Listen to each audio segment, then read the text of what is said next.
శ్రీమతే రామానుజాయ. ఈ ధ్యానం కానీ తపస్సే కానీ ఆచార అనుష్ఠానాలు కానీ విదేశాల్లో కూడా చాలామంది చేశారు. ఇప్పుడు విదేశాల నుంచి చాలామంది చేస్తున్నారు. మనల్ని చూసి ఇప్పుడు అనుకరణం అన్నారు కదా, మనం చూసి చాలామంది మన దగ్గర నుంచి చదువుకొని చేస్తారు. కానీ ఆ కాలంలో కూడా వేరే వేరే ప్రదేశాల్లో కూడా వారు తపస్సులో కూర్చున్నట్టు మనం చూస్తున్నాం.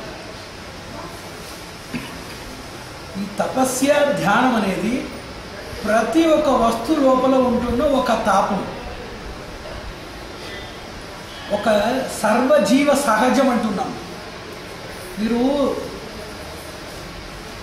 జాగ్రత్తగా మీరు జీవరాశులన్నీ చూస్తే అన్ని జీవరాశి లోపల ఇది ఉంటుంది. ఏకాంతంగా ఉండటం, ఆశ్వాసంగా ఉండటం, కళ్ళు అన్ని బంధించి ఉండటం, ఏ తలుపు లేకుండా ఉండటం అనే విషయం మనుషుడు మాత్రం కాదు, విదేశం స్వదేశం ప్రదేశం ఎందుకు సమస్త జీవరాశి లోపల ఈకరించి అవకరించి అన్ని విషయాలు కూడా చూస్తున్నాం. అందులో మనకు ఒక సామాన్యమైన తాపం ఏమంటే మనం కొంచెం మిగతా వారి దగ్గర నుంచి కొంచెం దూరంగా ఉండాలి. ఏ పని పెట్టకుండా కొంచెం ఆలోచన లేకుండా ఒక విషయాన్ని ఉండటం వల్ల మనకు ఒక శాంతి వస్తుంది.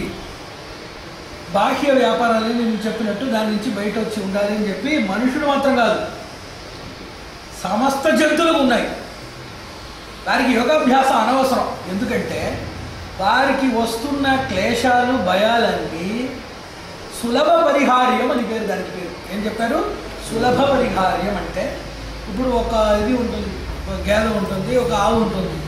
దానికి ఏదో శరీర పరిశ్రమ రావచ్చు, ఏదైనా రావచ్చును, కానీ దానికి మనకు ఉండేటట్టు ఇన్ని రకమైన బాధలు లేవు. అందువల్ల వారికి స్వతసిద్ధమైన ఒక ఉపాయంలో అదన్నీ పూర్వమైపోతుంది. మనుష్యుడు వానికి వస్తున్న బాధలు కూడా చాలా విపరీతమైనవి. వారి లక్ష్యం కూడా చాలా విలక్షణమైనది. లక్ష్యం ఏమిటి? మోక్షం. మనుషుడు తప్ప మిగతా జీవరాశులకు మోక్షం ఇచ్చి ఉంటుందా? లేదు కదా. తర్వాత విపరీతమైన బంధాలు కానీ దోషాలు కానీ దుఃఖాలు కానీ మనకు ఉండేటట్టు వారికి లేదు. అందువల్ల భగవంతుడు ఏం చేశారు? యోగాన్ని శరీరంలో ఒక శారీరక అంగంగానే చేసి జీవరాశులందరికీ యోగం ఇచ్చి ఉన్నాడు. ఇప్పుడు మన యోగం ఎందువల్ల దానికి ఒక విశిష్టత ఉందంటే, పద్ధతి లేని కేవల శరీర స్ఫురణ రూపంగా వస్తున్న ఒక యోగాన్ని సక్షమంగా పద్ధతితో చేస్తున్న ఒక భాగ్యం మనుషుడికి ఉంటుంది. పద్ధతి లేకుండా సహజంగా వారికి శరీరాంగంగా మిగతా జీవరాశుల దగ్గర ఉంటుంది. మీరు 3 విషయాలు తెలుసుకోవాలి. సమస్త జీవరాశుల దగ్గర ఈ యోగం ఉంటుంది. అది వచ్చి ఆత్మ విచార పరిహరణ యోగం అని పేరు. ఆ విచారం కానీ శరీరంలో వస్తున్న ఒక వ్యాయామాత్మకం కానీ అది చేస్తూ ఉంటుంది. జీవరాశులంతా చేస్తున్నారు. ఇంకొక విషయం, మిగతా వారి దగ్గర కూడా గ్రీక సామ్రాజ్యం, రోమానియలు అట్లని విదేశాల్లో కూడా చాలా సంస్కృతులు ఉన్నాయి. అక్కడ కూడా చాలా పెద్ద జ్ఞానులు ఉన్నారు. వారు కూడా ఇట్లా మన వంటి ఈ కేచరి, అశ్విని ముద్ర, ఇటువంటి విపరీతకరణి, ఉట్యాన చేశారా, నౌలి తెలుసు, ఇదన్నీ అడగకూడదు. వారు కూడా ఏకాంతంలో ఉండటం, ఆంతరికంలో సంచరించటం, వ్యాపారాలన్నీ తీసేసి ప్రశాంతం కూర్చుండటం అని చెప్పి ఈ సామాన్య ఆచరణ యోగంలో 2 రకమైన ఆచరణ ఉంటుంది. మొదటి సామాన్య ఆచరణ అనేది మనము అందరి నుంచి దూరంగా రావటం, కళ్ళని బంధించి ఒక స్థిరమైన ఒక ఆసనంలో కూర్చుండటం, వ్యాపారాలన్నీ వదిలేసి మనము మన లోపల మాత్రం ఉండటం. ఇది సామాన్య ఆచారం. ఇది గ్రీకం కానీ రోమానియలు కానీ ఋషులు కానీ అందరికీ కూడా వస్తుంది. దీంట్లో సహాయ అసహాయం ఉంటుంది. మిగతా వారి యోగానికి అసహాయ యోగం అని పేరు. వారికి వేదం కానీ యోగ శాస్త్రం పతంజలి చేసిన శాస్త్రం కానీ ఆచార్య పరంపర కానీ ఒక మంత్రము కానీ యంత్రము కానీ ఈ సహాయం వారికి లేదు. కాబట్టి మిగతా వారు అసహాయం చేస్తున్నారు. అదే విదేశంలో కూడా యోగం ఉంటుంది. మన యోగం కాదు, ముందే యోగం ఉన్నాయి. జీవరాశులు అందరం కూడా యోగం చేస్తున్నారు, మనం యోగం చేస్తున్నాము. ఏమి వీరి లోపల ఏమి వ్యత్యాసం అంటే, జీవరాశులు చేస్తున్నది ససహజము, ససహాయము అని పేరు. మిగతా వారు విదేశంలో చేస్తున్నది అసహాయం. వారికి ఏమి శాస్త్రం లేదు, వారికి ఏమి మంత్ర సంపత్తి లేదు, వారికి ఏమి యంత్రం లేదు, వారికి ఏమి దేవతా బింబ ప్రతిష్టలు లేదు. వారి ఏదో ఒక అనుకూలంగా ఏదో వారికి తెలిసినట్టు చేస్తున్నారు. మనం చేసేది సహాయపూర్వకం చేస్తున్నాను. అందువల్ల మన యోగానికి సహాయ యోగం అని పేరు. సహాయం అంటే నిన్నే చెప్పాను, ఈరోజు కూడా దాన్ని విధంగా చెప్పాను. దేవత గురు మంత్రాన్ని ఒక సహాయంతో మనం చేస్తున్నాం. దీంట్లో ఒక 3 సహాయాలు ఉంటున్నాయి. శబ్ద సహాయం ఒకటి, రూప సహాయం ఒకటి, గ్రహణ సహాయం ఒకటి. ఇప్పుడు ఏం చెప్పకుండా మనం మౌనంగా ఉండమంటే ఎవరు ఉంటారు? మౌనంగా ఉండండి అని ఎవరు ఉండరు. ఎందుకంటే మౌనంలో మనకుంటున్న తలుపులు కానీ, మనకుంటున్న వేరే రకరకమైన ఆలోచనలు కానీ, ఆశాగ్రస్త భయగ్రస్తమైన భావనలన్నీ బయట వచ్చేస్తుంది. కానీ ఈ మౌనం రాదు. దానికి ఏమన్నారు పెద్దలు? మీరు లక్షీకృత శబ్ద ప్రవాహంతో మౌన ఫలాన్ని అందించండి అన్నారు. మీరు మౌన ఫలాన్ని అందించాలంటే కేవలం మౌనాన్ని చెప్తే ఎవరికి రాదు. కాబట్టి లక్షీకృత శబ్ద ప్రవాహం అంటే ఒకే పదాన్ని తీసి 3 లక్షణాలు, ఒకే పదం తీసుకోవాలి, ఆ పదానికి మీ లక్ష్యానికి సంబంధం ఉండాలి, అవిచ్ఛిన్నంగా తైలధారలాగా అదే విషయాన్ని ఆవృత్తి చేయాలని 3 నియమాలు పెట్టారు. ఇది మీరు బయట చెప్పితే దానికి జపం అని పేరు, లోపల చెప్తే దానికి తపస్సు అని పేరు. వ్యక్త వ్యవహారానికి జపం అని పేరు, అవ్యక్త వ్యవహారానికి తపస్సు అని పేరు. ఇది ఇచ్చారు. ఇది వచ్చి శబ్ద సహాయం. మీరు మౌనంగా ఉండేది చాలా కష్టం కాబట్టి ఒక శబ్దం వల్లనే మీకు వస్తుంది అన్నారు. రూప సహాయం అనేది శూన్యంగా ఒక విషయాన్ని భావించంటే ఎవరు భావిస్తారు? చాలా కష్టం కదా. దానికి ఒక రూప సహాయం. రూప సహాయంలో చాలా రకమైన రూపాలు ఉన్నాయి. దేవతా ధ్యానం, ప్రతిబింబ ధ్యానం, జ్వాలా ధ్యానం, అర్చి ధ్యానం, వృక్ష ధ్యానం, పక్షి ధ్యానం, మృగ ధ్యానం, సిద్ధ ధ్యానం, స్నిగ్ధ ధ్యానం, శిక్ష ధ్యానం, ప్రేత ధ్యానం, భూత ధ్యానం, స్వధ్యానం, భావనా ధ్యానం, స్వానుభూతి ధ్యానం, స్వాత్మనా ధ్యానం అని నానా రకంగా చెప్పారు. ఇష్ట ధ్యానం, అనిష్ట ధ్యానం, కష్ట ధ్యానం, అభిష్ట ధ్యానం అని ఒక 4 రకాలు కూడా ఇంకొకరు శాస్త్రంలో చెప్పారు. మీకు నచ్చిన విషయాలన్నీ మీకు చెప్పండి, ధ్యానం చేయండి. ఇష్ట ధ్యానం, మీకు ఏ వస్తువు వెళ్ళిపోయిందో ఆ విషయాన్ని గురించి స్మరించండి. నష్ట ధ్యానం, ఏ విషయం మీకు ఈ జీవనానికి స్వరూపానికి చాలా ఉచితమో ఉన్నతమైన విషయాల గురించి స్మరించండి. అభీష్టం, డబ్బు కావాలంటే ఇష్టము, నాకు సంతోషం కావాలంటే అభీష్టం. ఎందుకంటే డబ్బు ఒక సాధనం కానీ దానివల్ల సంతోషం వస్తుందో తెలియదు. కారణం గురించి ఆలోచిస్తే దానికి ఇష్ట ధ్యానం, కార్యమైన మూల విషయాన్ని గురించి ఆలోచిస్తే దానికి అభీష్ట ధ్యానం అని పెట్టారు. ఇట్లా కూడా ఇష్ట నష్ట కష్ట అభీష్ట ధ్యానాలు ఉన్నాయి. మనం ఏది గురించి బాధపడుతున్నామో అదే విషయాలు మీరు ధ్యానం మీరు పరివర్తించండి అని చెప్తున్నారు. ఇది ఒక ధ్యానం. ఇప్పుడు రూప ధ్యానంలో ఏ ఏ రూపాలు చూడొచ్చు? దాంట్లో కూడా 2 రకంగా పెద్ద విభాగాలు చేశారు. 108 రూపాలు చెప్తున్నారు. 2 విభాగంగా మొత్తంగా చేశారు. ఎలాగంటే ఒకటి స్థిర రూపం, ఇంకొకటి చర రూపం. స్థిర రూప ధ్యానం అంటే ఒక పద్మం ఉంటుంది. ఏ వస్తువు అయినా భగవత్ సృష్టిలో ఒక్కొక్క వస్తువుకు ఒక తాత్విక లక్షణం ఉంటుంది. ఏదైనా చెప్పండి.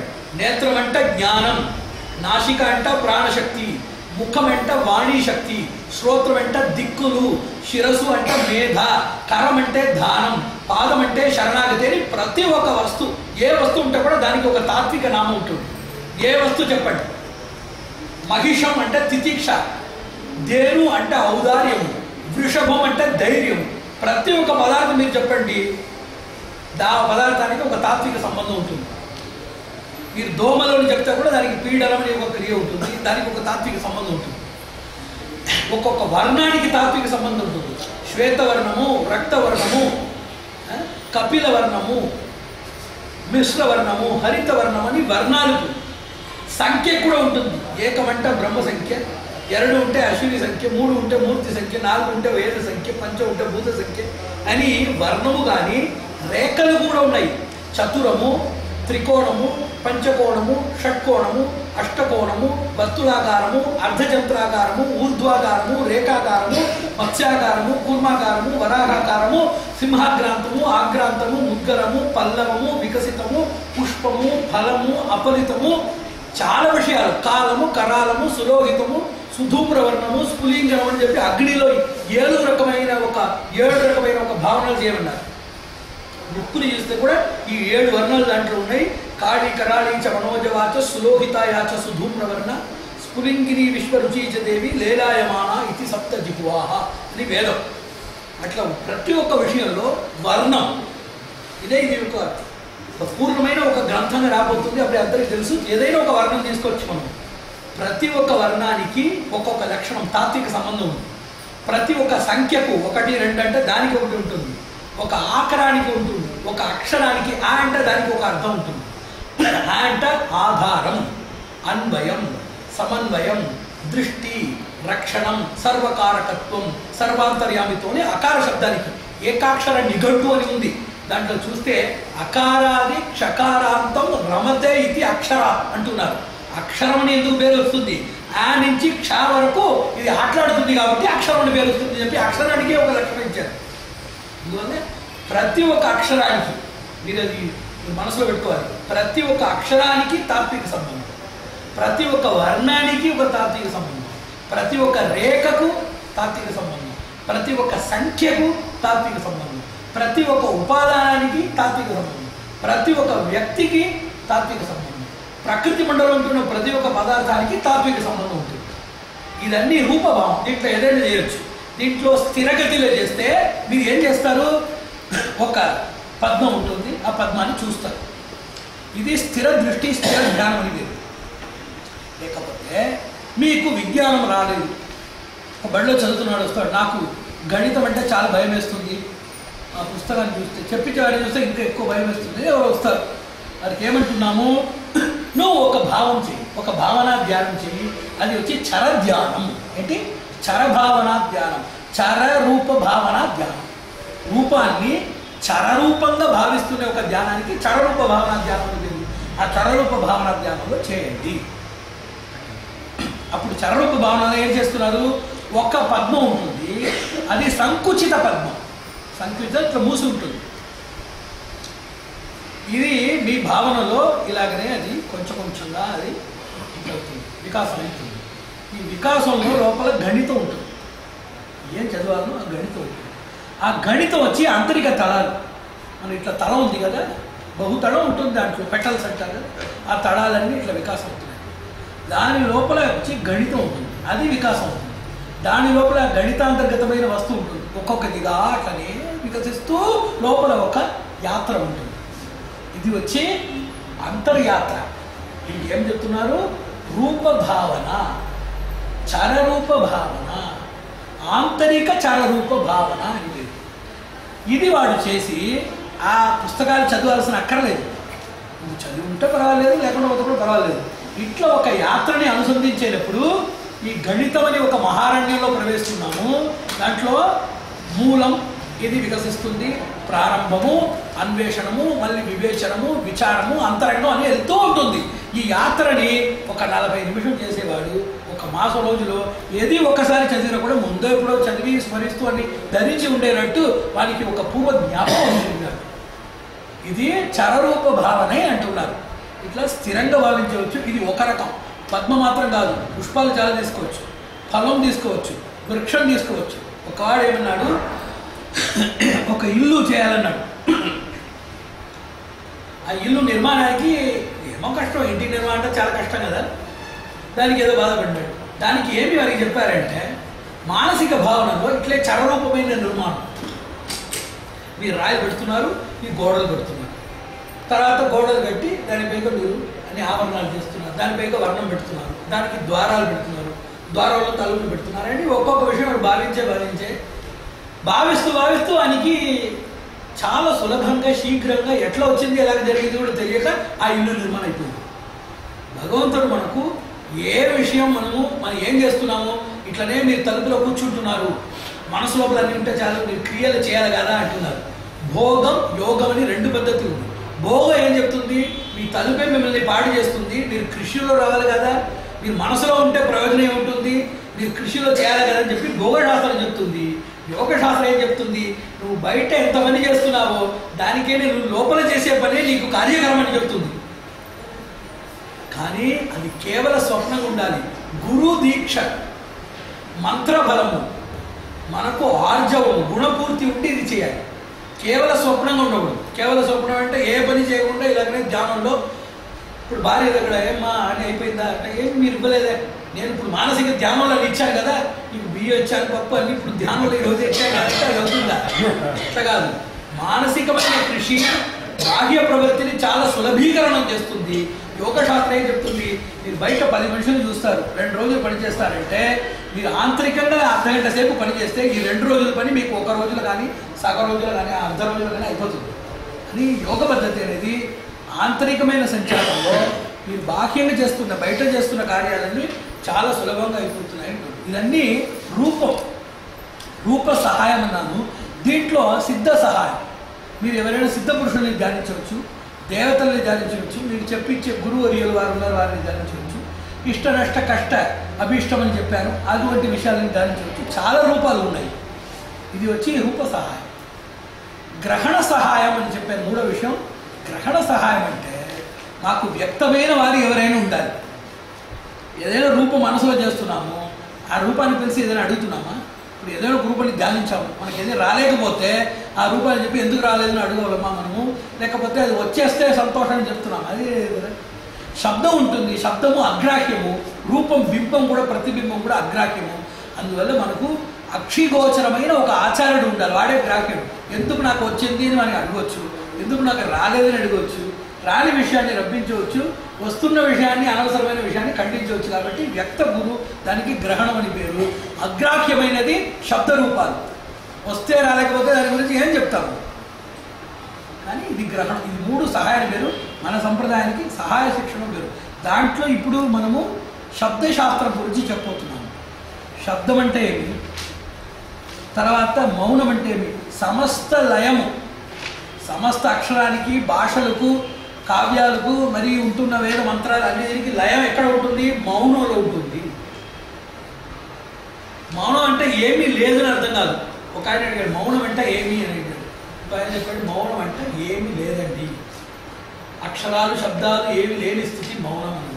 ఇట్లా కాదండి, అన్ని అక్షరాలు, అన్ని భాషలు, అన్ని శబ్దాలు ఎక్కడ ఉంటుందో దానికి మౌనం అని పేరు. ఈ సైఫర్ అంటున్నాము, ఆ సైఫర్ 2 పేర్లు ఉన్నాయి, శూన్యమని ఒకటి, పూజ్యమని ఒకటి. ఈ 2 పేర్లు ఒకే దీనికి ఉన్నాయి కదా, 2 పేర్లు ఉన్నాయి. ఎందువల్ల ఉంటుంది? దీంట్లో ఏమీ లేదని చెప్పుకోవచ్చు, అట్లా చెప్పేటప్పుడు అది శూన్యం అయిపోతుంది. అన్ని దాంట్లో ఉండేటప్పుడు చెప్పేటప్పుడు పూజ్యం అయిపోతుంది. సో అన్నీ ఉంది, ఎవ్రీథింగ్ అని చెప్పేటప్పుడు పూజ్యత్వం వస్తుంది. ఏ లేదు అని చెప్పేటప్పుడు శూన్యత్వం వస్తుంది. సామాన్య దృష్టిలో చూస్తే ఈ ప్రకృతిపరమైన విషయం ఏమీ లేదు, సూక్ష్మ దర్శనంలో చూస్తే అన్ని విషయాలు దాంట్లో ఉన్నాయి అని చెప్తున్నారు. మౌనం అంటే మౌనానికి స్థూల వ్యవహారం ఏమీ లేదు, సూక్ష్మ వ్యవహారం అన్నీ ఉంది అదే దానికి అర్థం. మౌనం నుంచే శబ్దం వస్తుంది, శబ్దం నుంచే నాదం వస్తుంది. శబ్దం 2 రకాలుగా వస్తుంది. ఒకటి నాభి హృత్ కంఠ రచన నాశాతులలో వస్తే దానికి శబ్దం అని పేరు. అట్లా లేకుండా మణిపూరక, అనాహత, విశుద్ధి, ఆజ్ఞాపర్యంగా ప్రవహించి వస్తే దానికి నాదం అని పేరు. ఇప్పుడు నాభి అంటే చర్మం, మణిపూరకం అంటే మర్మం, హృదయం అంటే చర్మం, అనాహతం అంటే మర్మం, కంఠం అంటే చర్మము, విశుద్ధి అంటే మర్మము, నాసికా మూలం అంటే చర్మము, ఆజ్ఞ అని చెప్తే మర్మము. ఈ చర్మకోశాలన్నీ ఆలోచిస్తే వచ్చేది శబ్దజాలం. ఈ మర్మ శబ్దాలు, మర్మ ప్రతిక్రియాల గురించి, ఈ ప్రదేశాల గురించి వస్తున్న ఒక జ్ఞానానికి నాద జ్ఞానం, నాదోపాసన అంటున్నారు. నాదం వచ్చి చెవులకు వినపడదు. నాదాన్ని మనము మన ఆత్మస్పందనంతో అనుభవించాలి, కానీ అది వచ్చి శ్రోత్ర గోచరం కాదు. నాదలోలుడై బ్రహ్మానందవందవే మనసాని త్యాగరాజ కీర్తన కూడా ఉంది. అది నాదం వేరు. ఇప్పుడు మనం ఈ సూచీలు పెట్టుకొని తంబురాలు వచ్చేదని నాదం అంటున్నాము, సునాదం అంటున్నాము. అదే ఉపచారం, ఔపచారిక శబ్దాలు. కానీ నాదం అనేది లోపల నుంచి లోపల వెళ్ళేది, లోపల నుంచి బయట వచ్చేది శబ్దము, బయట నుంచి లోపల వచ్చేది ధ్వని, లోపల నుంచి లోపలనే వచ్చేది నాదం అంటున్నారు. ఇట్లా మనకు నాదం అని 2వ విషయం. 3వ విషయం ఏమన్నారు? మంత్ర శబ్దం అన్నారు. మంత్రం అంటే ఏమి ముందే చెప్తున్నారు. 5 రకమైన మంత్రాలు ఉన్నాయి. ఒకవాడు అడిగినాడు, ఎందుకు మంత్రాలు చెప్పాలండి? మంత్రం ప్రతిష్ఠిత శక్తి అంటున్నారు. మంత్రం అంటే శబ్దానికి కూడా శక్తి ఉంటుంది. ఈ అక్షరంతో సంధితో ఉంటే దానికి శక్తి వస్తుంది అని ఉంటుంది. ఇప్పుడు తామ్లాకు వేస్తున్నామంటే ఈ పదార్థాలు చేస్తే ఆ వర్ణం వస్తుంది కదా. కొన్ని పదార్థాలు చేస్తే నూతన రుచి ఉత్పత్తి అవుతుంది, కొన్ని పదార్థాలు చేస్తే నూతన శక్తి ఉత్పత్తి అవుతుంది. ప్రత్యేకంగా ఆ వస్తువులను చూస్తే ఆ శక్తి ఉండవు, కానీ అవన్నీ చేరి ఉండేటప్పుడు చూస్తే ఆ శక్తి ఆ సంధిలో వస్తుంది. అలాగనే కొన్ని అక్షరాలు, ఇప్పుడు మనం ఇంద్రాయ స్వాహ అంటున్నాము. ఇప్పుడు ఇస్ వా హా అని 3 అక్షరాలు ఉన్నాయి. హా అని పదం మనం వాడుతున్నాము. ఏదైనా సంగీతాలని హా అంటున్నాము, లేకపోతే హా అంటే చాలా విషయాలు చెప్తున్నాం కదా. మహాభూతం అంటే దాంట్లో హా వస్తుంది. వా అని చెప్తున్నాము. వా అని పదం ఉందా లేదా?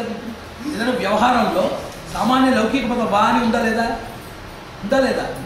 వాకిలి అని ఒక పదం ఉంటుంది, అదేదో దివ్యమైన మంత్ర పదం కాదు, దాంట్లో వా వస్తుందా లేదా? ఇస్ అనే పదం స్పష్టంలో వస్తుంది, స్వక్షేమంలో వస్తుంది, స్వతంత్రంలో కూడా ఇస్ వస్తుంది.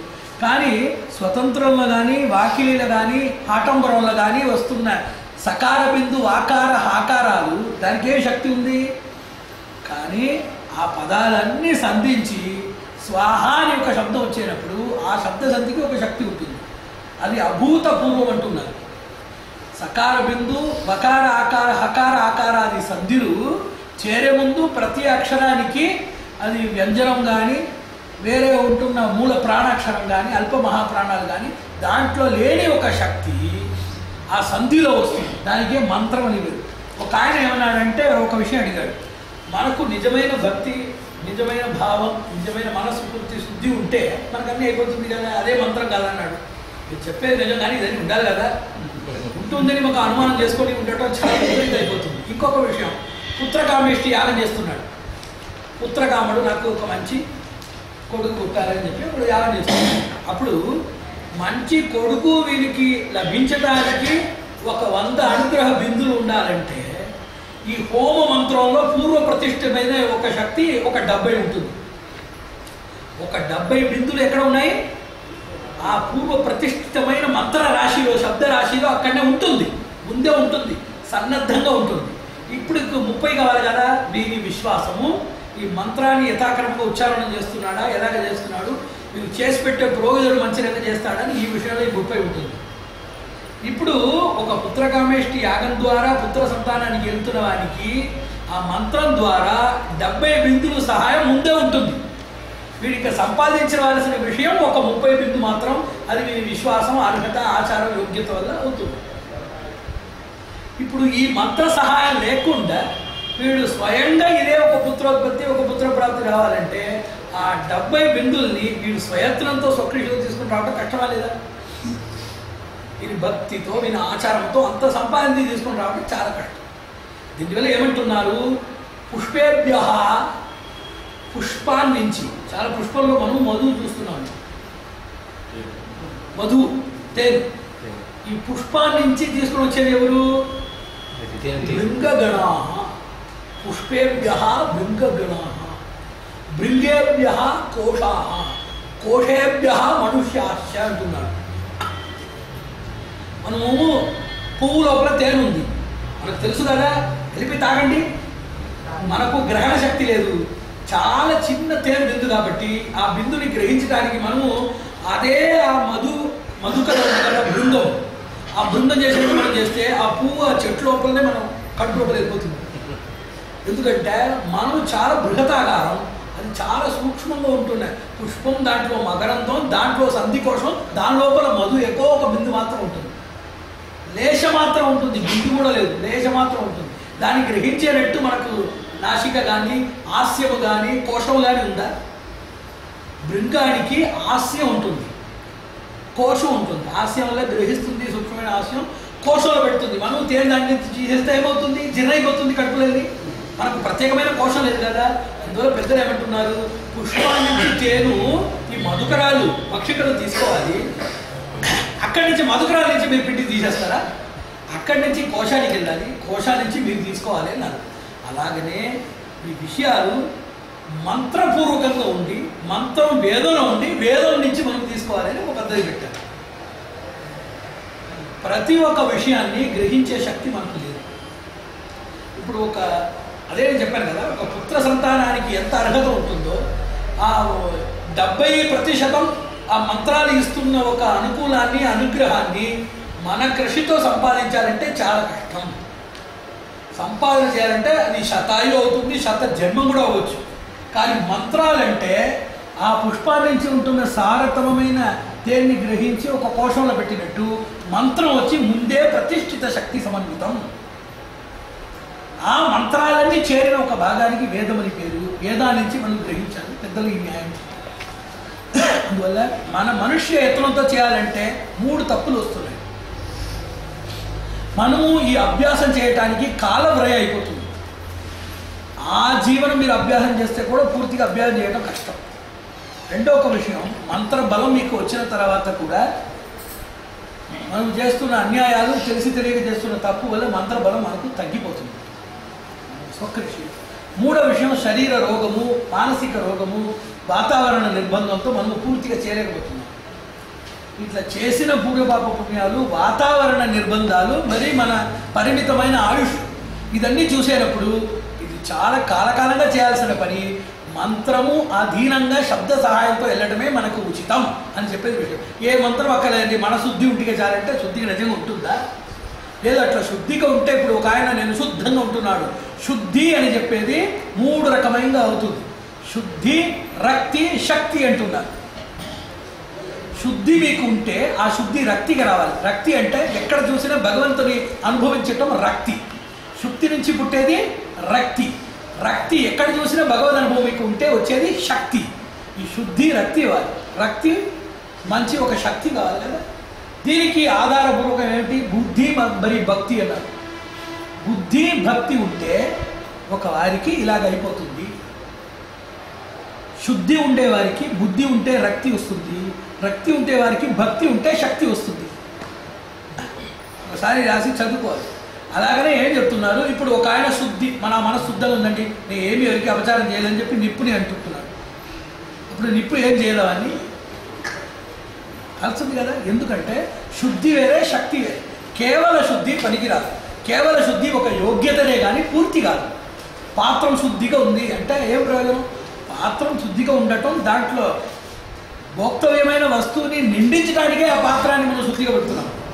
ఆ పాత్ర శుద్ధిగా ఉండటం మాత్రమే ప్రయోజనం. అన్ని పాత్రలు ఇంట్లో రోజు శుద్ధంగా ఉంటుంది, దాంట్లో బియ్యం లేదు, వంట లేదు, ఏం అన్నం లేదు అంటే ఏం ప్రయోజనానికి? శుద్ధి వచ్చి ఒక ప్రక్రియ కూడా శుద్ధిని చేస్తున్నాం. అందువల్ల మనకు ఉంటున్న ఆత్మశుద్ధిని యోగాభ్యాసంలో రక్తిగా చేసుకోవాలి. మనసు శుద్ధిగా ఉంటున్నవారు రక్తికి రావాలి. రక్తి వస్తే ఏది చూసినా ఆనందం, ఎక్కడ చూసినా కూడా మనకు భగవత్ స్వరూపం కనబడుతుంది. అట్లా ఒక సర్వత్ర సమదర్శిత్వం వచ్చిన వారికి శక్తి వస్తుంది. ఆ శక్తి వచ్చిన వారికి నిప్పునండితో కూడా ఒక పాట కూడా తమిళ్లో ఉంటుంది. నిప్పుని నేను స్పర్శించాను, అప్పుడు కూడా నీతో ఆలింగనం చేసే ఆనందం వచ్చింది అని చెప్పి తమిళ్లో ఒక పాట ఉంది. అలాగ ఒక ఆనందం దాంట్లో రావచ్చు. అది మహనీయులకు వస్తుంది. ఎందుకు చెప్తున్నాను? మీరు స్వకృషితో చేయటానికి మీకు కాల అవకాశాలు లేవు, మీరు చాలా అశక్తులై ఉంటున్నారు. కాబట్టి మీరు మంత్ర సహాయం తీసుకోవాలి. ఈ మంత్రంలో తాంత్రికమైన మంత్రాలు, శృతి మంత్రాలు, నామ మంత్రాలు, పారాయణ మంత్రాలు, జపతప విధాన మంత్రాలు, హవన మంత్రాలు, ఉపాసన మంత్రాలు, దీక్షా మంత్రాలు, సాంప్రదాయిక మంత్రాలు, చాలా మంత్రాలు ఉన్నాయి. ఇప్పుడు రేపు నేను చెప్పిస్తాను కదా, ఇదన్నీ ఐతిహ్యంలో ఉంటున్న మంత్రాలు. వేద మంత్రాలు ప్రప్రథమంగా ఎవరికి చెప్పకూడదు. కాబట్టి మనం ఐతిహ్యంలో ఉంటున్న, అనాది శిష్టాచారంలో ఉంటున్న మంత్రాలు చెప్పిస్తాము. అదన్నీ కంఠస్థం చేసి ఒకరోజు ఎవరైనా వచ్చి సస్వరంగా దోషరహితంగా చెప్పేస్తే మరి వారికి మిగతా మంత్రాలు అని చెప్పి వచ్చిన. కానీ మొదటి రోజంతా కూతురు పెళ్లి చేసుకోవాలి ఎవరు ఇవ్వరు. జాతకాలు, కులగోత్రాలు అన్ని పరీక్షించి తర్వాతనే ఇస్తారు కదా. మంత్రం భగవద్ భావేత్ అంటున్నారు. మంత్రానికి కూడా ఒక, ఇప్పుడు ఎవరైనా దాహానికి నీళ్ళు అడుగుతున్నారు, నీ ఏమి కూడా గోత్రం అడిగినా అది అన్యాయం. కొంచెం అన్నం ఇవ్వండి, కడుపు మంటేస్తుంది అంటే అది ఇస్తాం, అది వేరే. దయచేయండి నాకు పెళ్లి కలదండి, మీ కూతుర్ని ఇవ్వండి అంటే అప్పుడు కూర్చు, ఏం కావాలి, ఎక్కడి నుంచి వస్తున్నావు, వివరిస్తుంది. అందువల్ల జ్ఞానం అందరికీ ఇవ్వచ్చు, ప్రార్థన ఎవరి కోసం కూడా చేయొచ్చు, దానికి అర్హత లేదు. కానీ మంత్ర ప్రదానం చేసినప్పుడు వారు ధరించగలరా, వారికి ఈ మంత్రం వల్ల మంచిది వస్తుందా, లేదు 10 బాధలు వచ్చి 50 బాధలు అయిపోతుండే, ఇది జపం చేసిన తర్వాత అయిపోతుందా? ఎందుకంటే ఒక కథలో చెప్పారు, ఒక ఆయన వచ్చాడు, మా ఇంట్లో చాలా బాధ అండి, మా భార్యలు ఇద్దరు, పిల్లలు 5 మందికి ఒకే మనసు చాలా ఖేదం ఉంటుంది అన్నాడు. సరే మీ ఇంట్లో 2 ఆవులు పెట్టండి. ఆవులు ఉందా ఇంట్లో అడిగారు. లేదు. సరే ఇంట్లో 2 ఆవులు మీరు పెట్టండి అని పరిపాలన చేయండి. 1 నెల తర్వాత 2 నెలల తర్వాత వచ్చారు. ఇప్పుడు ఎలా ఉంది ఏమండి, మేమే బాధపడుతున్నాం, మీరు ఆవులు పెట్టమని ఇప్పుడు బాధ ఎక్కువైపోతుంది. తర్వాత సరే ఇప్పుడు ఏం చేస్తున్నాం, 2 మేకపిల్లలు ఇంట్లో పెట్టారు. నేను రోజు పూజ చేస్తున్నాను. 2 నెలల తర్వాత వచ్చాడు. ఇప్పుడు చాలా ఘోరంగా ఉందండి, నేను బహుశా ఈ నెలలో ఈ ఊరు నుంచి ఇక్కడ బయట ఎలా కనపడుతున్నాను, చూసి వెళ్తాను. లేదు లేదు అట్లా నువ్వు తితిక్ష వెళ్ళకూడదు, నీకు కొంచెం శాంతితో ఉండాలి, కానీ కొంచెం ప్రతీక్ష నీ దగ్గర ఉండాలి. ఇప్పుడు ఒక 2 కోడి పిల్లలు మాత్రం పెట్టు, ఇంకా అన్నీ బాగా అయిపోయిందండి. కోడి పిల్లలని 2 కోడి పిల్లలు పెట్టాడు. ఇప్పుడు ఎలాగన్నాడు, ముందు ఈ ఊరు మానేసి వెళ్తా అంటున్నాను, ఇప్పుడు ఈ లోకంలో ఉండకూడదు, ఆత్మీయాలని ఒక నిర్ణయానికి వచ్చాను. ఇట్లా ఏం చెప్పలేదు. ఆ కోడి పిల్లలు ఉంది కదా, ఆ కోడి పిల్లల్ని ఇప్పుడు ఎవరికైనా ఇచ్చేయాలి. మళ్ళీ వచ్చింది, నేను బాగున్నాను. మేక పిల్లలు ఇచ్చి ఇప్పుడు పర్వాలేదు, బాగుంది. ఆవులు ఇచ్చి ఇప్పుడు ఎలా ఉన్నాయి, ఇప్పుడు శాంతంగా ఉన్నాయి. అలాగనే నా దగ్గర వచ్చావు కదా, నా దగ్గర వచ్చేటప్పుడు ఇలాగనే వచ్చావు. దాని ఇంకా పైన ఇంకొక మహాక్లేశానికి వెళ్ళి దాని నుంచి నివారణ వచ్చిన తర్వాత మనకు ఉండే పరిస్థితి బాగా. అదే అన్నారు, దాని గురించి నేనే చెప్పాను ఒక వ్యాఖ్యానంలో. స్వామి దగ్గర వెళ్ళిపోతే అన్ని బాధలన్నీ బాగైపోతుంది. ఎవరు చెప్పారు, ఎలాగ మీరు చేస్తారండి ఆ ఉపాయం నాకు చెప్పండి. నేను అది చదువు అడిగాను. నేను చెప్పాను, నేను ఏ బాధతో వస్తే వారికి ఎక్కువ బాధలు నేను చేస్తాను. ఆ బాధల్లో వారికి నాకు ముందు ఉంటున్న బాధ పర్వాలేదు అని చెప్పి శాంతంతో ఆనందంతో వెళ్ళిపోతాను అన్నారు.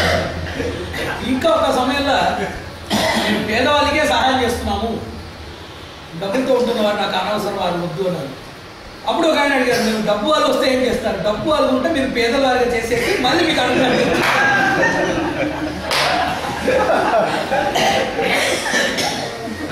అట్లా ఈ యోగం వల్ల ఏమవుతుందంటే, యోగాభ్యాసం వల్ల ఏమవుతుంది అంటే, ఈ ఆత్మక్షేమాని కోసం మనము యోగం చేస్తున్నాం.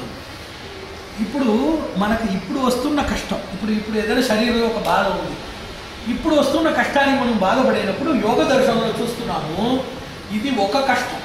ఇదిలాగా లోకంలో ఎంత మనుషులు కష్టపడుతున్నారు, మనము ఎంత జన్మాలు కష్టపడినాము, మనం చేసిన పాప సమూహాల్లో ఒక స్పూన్ మాత్రమే ఇప్పుడు అనుభవిస్తున్నాము.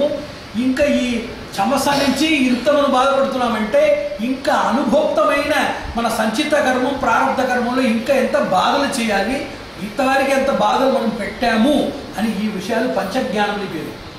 పరదుఃఖ ప్రదర్శనం, మిగతావారు ఎంత బాధపడుతున్నారు, పూర్వ దుఃఖానుభవం, దీనికి ముందు ఎంత బాధలు బాధపడాము.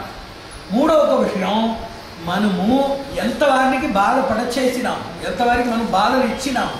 నాలుగవ విషయం, అనాదిగా మనకు ఉంటున్న ఈ ప్రారంధ కర్మలో ఈ బాధ మాత్రమే ఈ జన్మలో చూసాం, ఇంకా ఈ జన్మలో ఏమేమి చూడాలి. ఇంకా అనుభోక్తంగా, ఐదవ విషయం, అనుభోక్తంగా ఈ సంచిత కర్మకు ఎన్ని శరీరాలు ఎత్తి ఎంత బాధలు పడాలి యోగంలో తెలిసిపోతుంది. మనకి ఇప్పుడు ఉంటున్న ఒక భాగం తృణాగ్రం అయిపోతుంది, ఒక పుల్లు దానికి అగ్రభాగం అయిపోతుంది. తర్వాత వారికి ఆలస్యం వెళ్ళిపోతుంది, వారికి ఉద్వేగం వస్తుంది, సర్వకార్య నిర్వహణ సక్షమత్వం వారికి వచ్చేస్తుంది. అది ఒక యోగానికి ఎక్కువ లక్ష్యం. యోగంలో పర దుఃఖ ప్రదర్శనము, పూర్వ దుఃఖ అనుభూతి, పరపీడన మర్మ ప్రబోధనము, అననుభోక్త ప్రారంధ దర్శనము, అననుభోక్త సంచిత కర్మ ప్రదర్శనం అని ఈ 5 విషయాలు చెప్తున్నారు యోగ బలమని. అందులో మనము శబ్ద సహాయాన్ని తీసుకొని శబ్ద సహాయం వల్ల వెళ్ళాలి. మంత్రము, వేదము, నాదము, మౌనము, శబ్దము, ఈ విషయాల గురించి నేను సంక్షేమం చెప్తాను. ఇప్పుడు శబ్దంలో కొన్ని శబ్దాల గురించి చెప్తున్నాము. ఆ శబ్దాలు చెప్తేనే చాలా మంచిది. ఈ శబ్దంలో కూడా 2 రకంగా చెప్తున్నారు, సవర్ణం అవర్ణం అని పేరు. దీంట్లో సాదృశ్యం చాలా ఉన్నాయి, ఆయన చాలా శబ్దాలు చేసినారు. అనుకరణం అని పేరు. అనుకరణలో సాదృశ్యం వస్తుంది. మయూర ధ్వని, కలకంఠ ధ్వని, గరుడ ధ్వని, కిన్నర ధ్వని అని చెప్పి రాగంలో కూడా చాలా ధ్వనులు చూస్తున్నాం. హంస ధ్వని అని ఒక రాగం ఉంది, మీకు తెలుసు. ఇట్లా చాలా ఉంటుంది. దీనికి అనుకరం అని పేరు. దీనికి 2 రకంగా చెప్తున్నారు. ఎందుకు హంసలాగా నేను చేయాలండి? హంసం అంటే ఒక పక్షి, ఆ జన్మలో పుట్టే మళ్ళీ మనుషుడికి వచ్చారు, మళ్ళీ వాళ్ళు కిందలు పోమంటున్నారే అని అడిగారు. దానికి పెద్దలు ఏమంటున్నారు, ఒక 2 రహస్యాలు చెప్పారు. మీ మనసులో ఇంకా మీరు మనుషులుగా ఉంటే కూడా మనుష్యత్వ ప్రాధాన్యం ఉందే కానీ కేవలం మనుష్యత్వం లేదు. మీ లోపల కూడా పూర్వశేషం భావి శేషం అని ఉంటుంది. ముందు మీరు ఎత్తిన జన్మానికి శేషమైన సంస్కారాలు ఇంకా ఉన్నాయి. ఇంకా ఈ జన్మ ఆచరణం ద్వారా భావి జన్మంలో అదే చెప్పారు. ఒక ఆయన అడిగారు, మా కొడుకు ఎప్పుడైనా కుక్క అంటే చాలా ఇష్టంగా ఉంటుంది, నాపై ఇష్టం లేదు. సర్వభూత దయని అన్ని ప్రాణుల దగ్గర కూడా ఒక ప్రేమతో ఉంటే అది ఒక జీవ లక్షణం, అది ఒక సద్గుణం. వారికి విశేషంగా కుక్క పైగా ఉంటే ముందు ఏదైనా కుక్కతో సంబంధంగా ఉండి ఆ కుక్క జన్మలో పుట్టి ఉండాలి.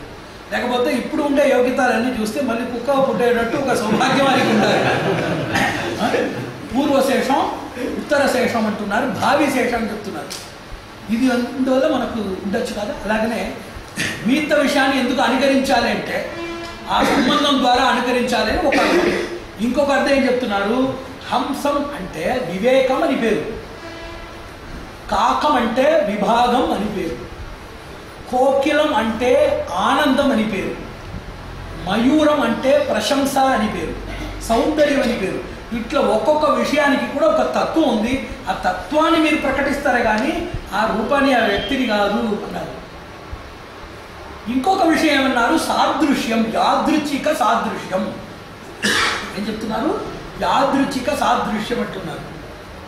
ఇట్లా చెప్తున్నారు ఆచార్యులు, ఇలా చెప్తున్నారు. అనుగ్రహం అంటున్నారు. మనం దారిలో వెళ్ళినప్పుడు ట్రాఫిక్ వారు ఇలాగనే చేస్తారు, ఇట్లా ఇట్లా వరదహస్తం అభయహస్తం అన్ని వారు చూపిస్తారు. అది సాదృశ్యమా లేకపోతే దానికి సంబంధం ఉందా? నేను ఉంటున్నాను అభయం అని భావంతో అతను చెప్తున్నాడు, వెళ్ళకూడదు అక్కడనే ఆభని అర్థంతో అది చెప్తున్నాడు, సాదృశ్యం. అలాగనే మనం మయూరలాగా సింహలాగా మయూరాసనం శశాసనం చేసినప్పుడు ఈ స్థితి దానికి సదృశ్యంగా ఉంటుంది కానీ దానికోసం చేయలేదని ఒక న్యాయం ఉంటుంది. 3 న్యాయాలు ఉన్నాయి. ఇవి అన్ని తత్వాలని ఒక న్యాయం. ఇదన్నీ మన శేషాన్ని, శేష సంస్కారాన్ని కొట్టేసి మనకు పూర్ణ మానవత్వం దివ్యత్వం అందటానికి ఒక ఉపాయం, సోపానం అని ఒక మార్గం. ఇంకొకటి ఇది యాదృచ్ఛిక సాదృశ్యము. మన శరీరాన్ని ఒక స్థితిని పెట్టేటప్పుడు ఏదైనా ఒక విషయానికి సంబంధించి ఉంటుంది కదా. చిన్న పిల్లలు గుణాక్షర న్యాయం అంటున్నారు. ఘు ఘు కాదు ఘు, గుణ అంటే కీట. మీరు సముద్రం దగ్గర చూస్తే కీటలు ఇట్లనే వెళ్తున్నప్పుడు చూస్తే ఏదో మా పా ఆ ఏదైనా రాసినట్టే కనపడుతుంది. అది అక్షరాలు రాయాలని చదువుతున్న బడిలోది, ఏదో అది వెళ్తుంది. అదే దారిలో చూస్తే ఏదైనా భాషలో ఏదైనా ఒక అక్షరం కనపడవచ్చు. ఇది ఒక యాదృచ్ఛికమైన సాదృశ్యమే కానీ ఆ బడిలో చదివేసి ఆ కీట రాయలేదు. అందువల్ల పెద్దలు ఈ రహస్యం కూడా చెప్తున్నారు. మీరు చేస్తున్న ఆసనం అన్నీ వేరే విధమైన ఆధ్యాత్మిక దృష్టిలో చేస్తున్నది. కానీ యదృచ్ఛిక చూస్తే కొన్ని మృగాలు పక్షులు ఉండేటట్టు కనిపించవచ్చు. మీకు అర్థం చేసుకోవాలని ఆ పేర్లతో చెప్పారు కానీ దానికి ఇది సంబంధం లేదు అని చెప్తున్నారు. ఏది నిజమని విచారం మనం ఇంకొకసారి చేద్దాం. ఇందువల్ల చాలా విధమైన శబ్దాలు ఉన్నాయి. శబ్దంలో అవర్ణిత శబ్దాలు, వర్ణిత శబ్దాలు అన్నాను. ఇప్పుడు అవర్ణిత శబ్దాల గురించి చూస్తాం. ఇప్పుడు ఇది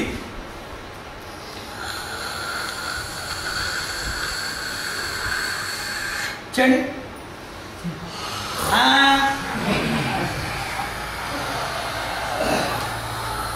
ఒకటి చేస్తే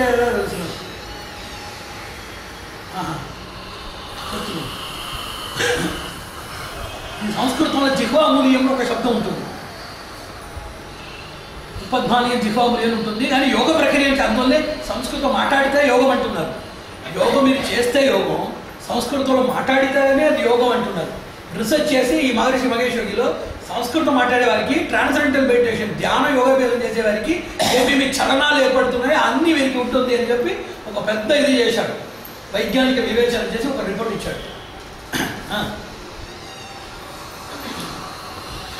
గ్రహణం కాదు, ఇక్కడ వచ్చి మీరు గ్రసనం అని పేరు.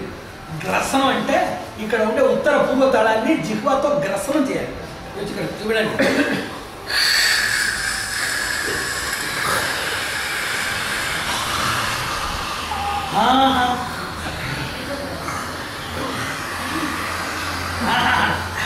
రానివ్వదు. కంఠ సంబంధం లేని పూర్వోత్తర తాళ జిహ్వా గ్రసనం. కంఠం వస్తుంది, కంఠాన్ని దానికి బాగలేదు, అదే ఉంటుంది. కంఠం వస్తుంది, కంఠ రాకుండా. ఇట్లా కొన్ని శబ్దాలు చెప్తున్నాం. ఇది వచ్చి గ్రసనం అని పేరు. ఇంకోటి ధ్వానం. ధ్వానం అంటే ఇది వస్తుంది, అంతరికి ఏం కష్టలేదు. అది రాకూడదు. కేవల శబ్దం రాదు, అది శైథిల్యం, శిథిల శబ్దం, అది విసులుపోతున్నా. దాంట్లో ఏకాకారం అట్లనే చూడండి, 3 రకమైన ఆకారం ఉంటుంది చూడండి. ఇట్లా ఉండేది ఒకటి, ఇట్లా ఉండేది ఒకటి, ఇట్లా ఉండేది ఒకటి. ఇప్పుడు ఇది చెప్తాను, ఇది ఇలాగే ఉంటుంది. ఇట్లా ఉంటే ప్రారంభం నుంచి క్రమక్రమంగా బయట వెళ్ళి ఇక్కడ రావటం. దీనికి 6 క్షణాలు తిరిగి ఉండాలి. ఇది ప్రతి ఒక్క శబ్ద విద్యకు ఒక్కొక్క ఫలం ఉంటుంది. ఈ జిహ్వామూలి ముందు చెప్పాను కదా, అందువల్ల సంగీతంలో మాధుర్యం వస్తుంది, భాషణంలో స్థగనం ఉండదు. స్టామినింగ్ ఉంటుంది కదా, స్థగనం అంటున్నారు. ఈ స్థగనం ఉంటే వారికి మంచిది అవుతుంది, నూతనమైన కల్పనలు వస్తుంది జిహ్వామూలి. ఈ ఉపద్మాని ఉంది కదా, దీనివల్ల వాత చేష్టలు వెళ్ళిపోతున్నాయి. ఇట్లా 3 సార్లు చేస్తే ఎంత అజీర్ణం ఉంటే కూడా ఇది వస్తుంది. ఆకలి లేకుండా పోతే ఆకలి అయిపోతుంది. శరీరంలో వాంతి వచ్చేటట్టు ఉంటే 12 సార్లు చేస్తే వాంతి నలిపిపోతుంది అంటున్నాం. ఇవన్నీ ఒక అవర్ణిత శబ్దజాలాలు ఇవన్నీ. ఇట్లనే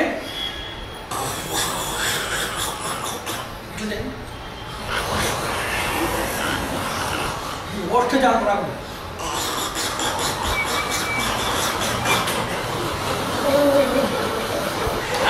ఎక్కడ కడుపు నుంచి వస్తుంది.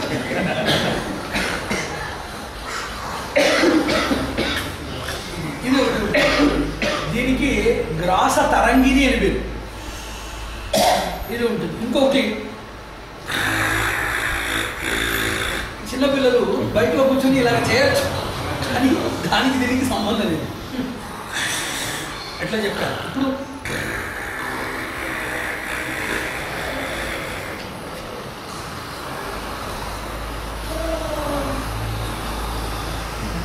పూర్తిగా వినండి.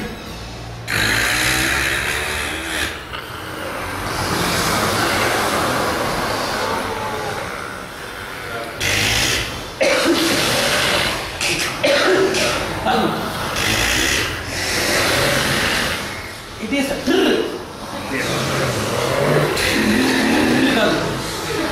అది బుల్లెట్ లేట్ అయిపోతుంది.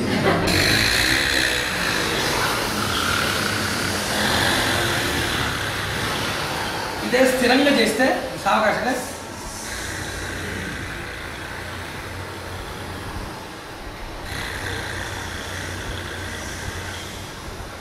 దీంట్లో కూడా స్వరాభ్యాసం చేసేవారు ఉన్నారు.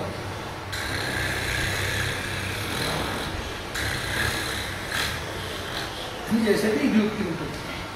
దీనికి అంతగ్రసనం అని పేరు, లేకపోతే దర్శనం అని పేరు, దర్శనం అని పేరు.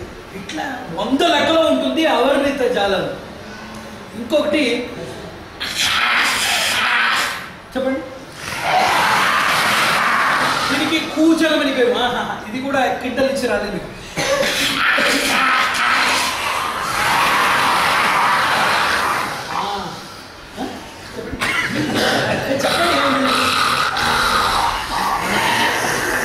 శబ్దం దీంట్లో ఇది వచ్చి వ్యాఘ్ర సాదృశ్యం, అది వ్యాఘ్ర సాదృశ్యం ఉంటుంది. నాసిక, కంఠము, జిహ్వా మూలం వస్తే దానికి వ్యాఘ్ర సంధి అని పేరు. దానికి ఇది వ్యాఘ్ర సంధి, ఇది సింహగ్ర సంధి అంటున్నారు. ఇది వచ్చి మర్కట సంధి అంటున్నారు. ఇదన్నీ యాదృచ్ఛిక సాదృశ్యం, కానీ నేను ఇది ఒకటి కూడా నిత్యాభ్యాసం నాకు లేదు.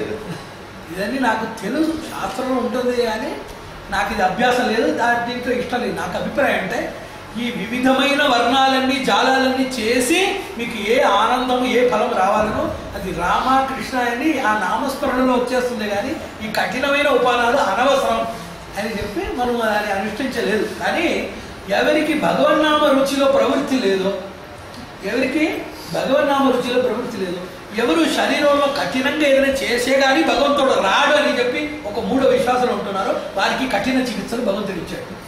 విశ్వాసహీనులకు కఠిన చికిత్సలు, విశ్వాస సంపన్నులకు సులభ చికిత్సలని ఇచ్చాడు. అందువల్ల చాలా మనుషులకు లేదు, నేను పాపం చేశాను, నాకు రాదు, భగవంతుడు నాకు ఇవ్వడు, నేను కఠినంగా ఆడి ఎలాగ వస్తుంది నాకు 1000 సంవత్సరాలు ఋషులు తపస్సు చేస్తున్నారు, వారికి రాని విషయం రామరామని 10 సార్లు చెప్తే అవుతారంటే నమ్ముతున్నాను అన్నాడు. నమ్మను అంటున్నాను. భగవంతుడు ఎలాగ మనం మోసం చేశాడంటే కొన్ని విషయాన్ని చాలా పెద్దదిగా రహస్యంగా పెట్టి మోసం చేశాడు, ఇంకొక విషయాన్ని చాలా సులభంగా పెట్టి మోసం చేశాడు. ఈ సులభంగా మంచి విషయాలన్నీ పెట్టేశాడు, అందువల్ల మోసం పోయినాం మనము. చాలా సులభంలో చాలా పరమ సాధనాలు మనకు ఉంటాయి. అందువల్ల ఇవన్నీ అవర్ణితమైన శబ్దాభ్యాసం. వర్ణిత శబ్దాభ్యాసం గురించి ఇప్పుడు చెప్తున్నాను. చెప్పండి. దీనికి కూడా చక్రోపాసన ఉంటుంది. ఇప్పుడు నాభి నుంచి ఆ చెప్తున్నాను.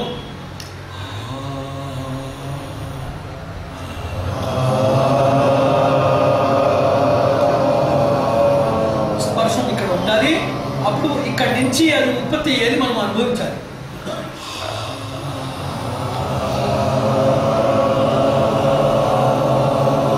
ఇప్పుడు అనాహరణ ఇక్కడ మీరు చాలనాన్ని అనుభవించాలి. సంగీతంలో దీనికి శుద్ధ రిషభం అని పేరు అంటున్నాము. ఇక్కడ వచ్చి దానికి అనాహతం లేదు.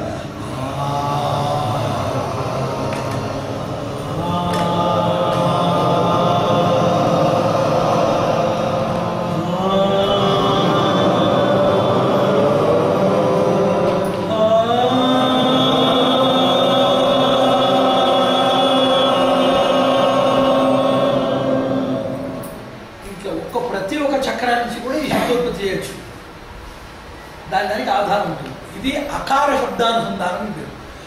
అకారంతో చెప్పవచ్చు, బిందుతో చెప్పవచ్చు.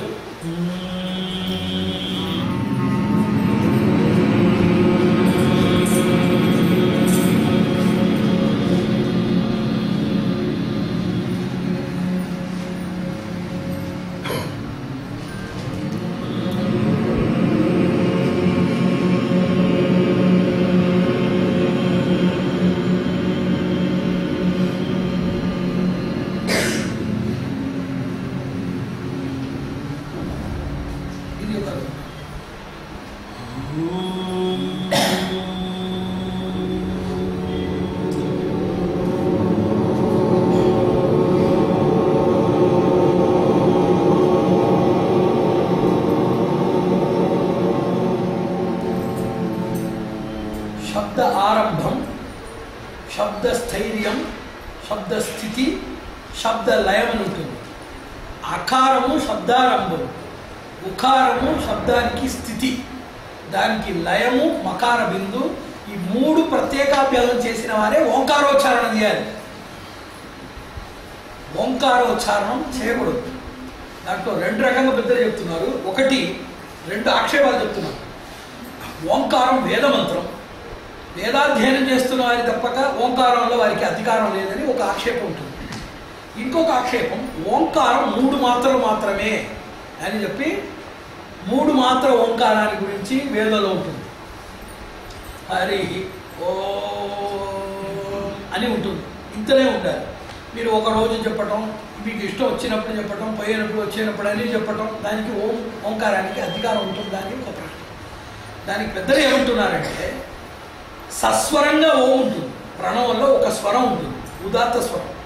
ఆ ఉదాత్త స్వరం లేకుండా శబ్దమాత్రంగా ఎవరైనా అర్థానుసంధానానికి భావించవచ్చు అని ఒక విధికి ఒక అపవాదం ఇచ్చారు. అపవాదం అంటే రిలాక్సేషన్, అది అపవాదం ఇచ్చారు. కానీ 3 మాత్రం ఓంకారం ఉండాలి అని వేదంలో ఒక విధి ఉంటుంది. కాబట్టి ఆ ఓంకారానికి ఉంటారు. ఓంకారంలో 2 ఉంటుంది. ఓంకారం అయిపోయిన తర్వాత కూడా మనకు శబ్దాంతర ప్రవృత్తి ఉంటుంది. ఏంటి దాని పేరు? శబ్దాంతర ప్రవృత్తి అని ఒకటి ఉంటుంది. అది మనము చెప్పుకోవచ్చు. ఓంకారం అయిన తర్వాత ఆ లయ శబ్దానికి దీర్ఘం చెప్పటం, దానికి లయ ధైర్యం అని పేరు. శబ్దాంతర ప్రవృత్తి అనేది ఒక విషయం, లయ ధైర్యం అని ఒక విషయం. ఓం అంటున్నాం కదా, ఆ ఓం చెప్పిన తర్వాత ఆ మకార బిందుని ఆ లయాన్ని దీర్ఘంగా ఎంతగానో చెప్పుకోవచ్చు. ఆ ఓంకారాన్ని చెప్పకూడదు. మీరు ఓంకారం చెప్పిన తర్వాత మనకు శబ్దాంతరంలో ప్రవృత్తి అయిపోతుంది. హరి ఓం.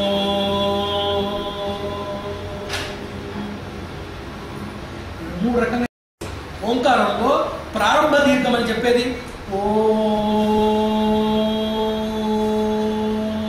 అని చెప్పేది ప్రారంభ దీర్ఘం. మధ్య దీర్ఘం అనేది ఓ కాదు ఊ కాదు, వినండి, మధ్య దీర్ఘం. అంతిమ దీర్ఘం ఓం. అర్థం కదా మీకు? ప్రారంభ దీర్ఘం చెప్పండి.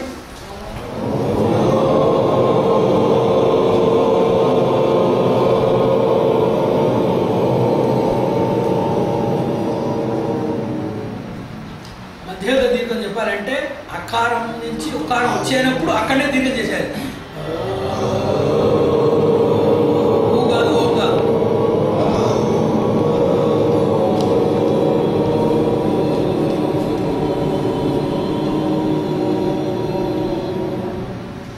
లయ దీర్ఘం, అంతిమ దీర్ఘం చెప్పండి.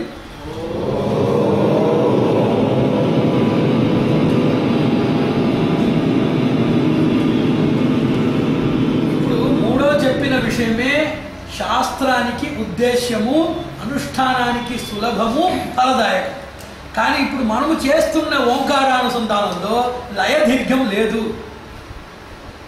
చాలా ప్రాణాయామాభ్యాసం కానీ ఓంకారాభ్యాసం కానీ ధ్యాన పద్ధతిలో ఓన్ చేస్తున్న వారు ఎక్కడెక్కడ చేస్తున్నారు, ప్రారంభంలోనే చేస్తున్నారు. ప్రారంభ దైర్ఘ్యం వల్ల వారికి మాత్రాలోపం వస్తుంది. 3 మాత్రలు అయిన తర్వాత శబ్దాంతర ప్రవృత్తులు వెళ్ళిపోతుంది కాబట్టి దీనికి దోషం లేదు. అందువల్ల మనం ఓంకారాన్ని దీర్ఘంగా చెప్పాలంటే ఓ అని దీర్ఘంగా చెప్పితే అపూర్తి వస్తుందా లేదా? ఓం అనేది ఒక ఏకాక్షరం, దాంట్లో బిందు సంయుక్తమైన ఏకాక్షరం, కేవల ఏకాక్షరం కాదు. బిందు సంయుక్తమా, బిందు అసంయుక్త ఏకాక్షరమా ఓం?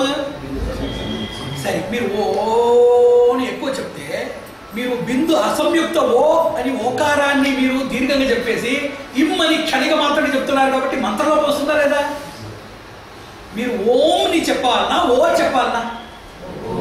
ఓం చెప్పాలంటే మకార బిందు అయిన తర్వాత కదా దీర్ఘ రావాలి, ముందే వస్తే అది ఓకారమా ఓంకారమా? అది ఎందుకు ఓకారం చేస్తున్నారు?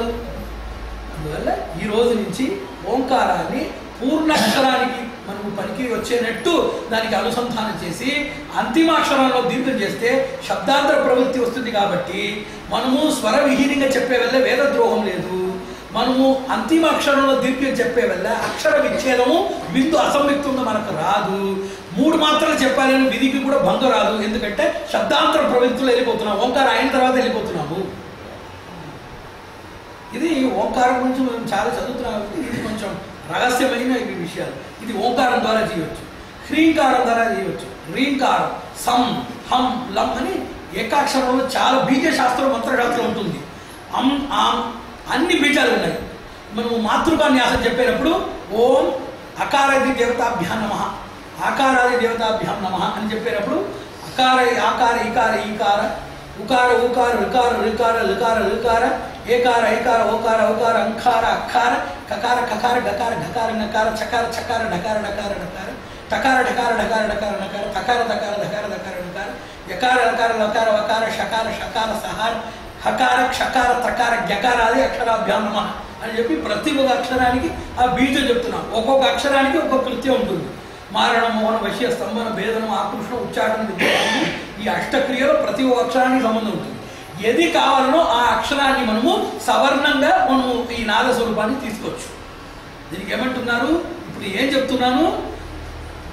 సహాయ, ససహాయ, అసహాయ అని చెప్పి 3 విభాగాలు చెప్పి దాంట్లో సహాయ విభాగంలో నామ సహాయం, గ్రహణ సహాయం, శబ్ద సహాయం అని చెప్పాను. నామ సహాయం అంటే రూప సహాయం. ఈ శబ్ద సహాయంలో ఇప్పుడు అవర్ణిత, వర్ణిత 2 రకాలు చెప్పి వర్ణిత దీంట్లో ఏకాక్షర వర్ణితాలు అని చెప్పి దాంట్లో ఇప్పుడు బిందు మాత్రంలో ఇప్పుడు ఉంటున్నాం. ఇంత పెద్దది ఈ శాస్త్రం. అందువల్ల మీరు ఏదైనా చెప్పచ్చు. క్లీమ్ అనేది ఆకర్షణ బీజం అంటున్నారు, శ్రీం అనేది ఐశ్వర్య బీజం అంటున్నారు, ఐం అనేది విద్యా బీజం. ఒక 5-6 బీజాలు మాత్రమే చెప్తున్నాను, అది మనం అనుసంధానం చేసుకోవచ్చు. జ్ఞాన బీజం ఐం, ఐశ్వర్య బీజము శ్రీం, ఆకర్షణ బీజము క్లీం,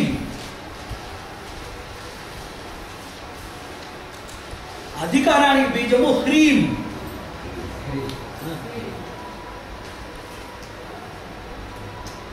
శత్రు వినాశనం, దుఃఖ వినాశనానికి బీజం క్షం. ఇప్పుడు ఇది ఏకాక్షరంగా మనం చేసుకోవచ్చు. కేవలం బీజాలు మాత్రం పెట్టి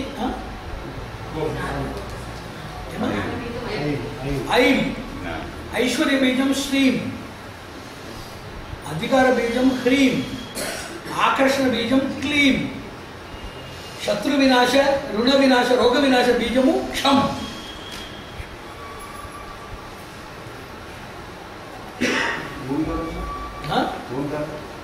ఓంకారం సర్వాధార, సర్వాధార బీజం ఓంకారం.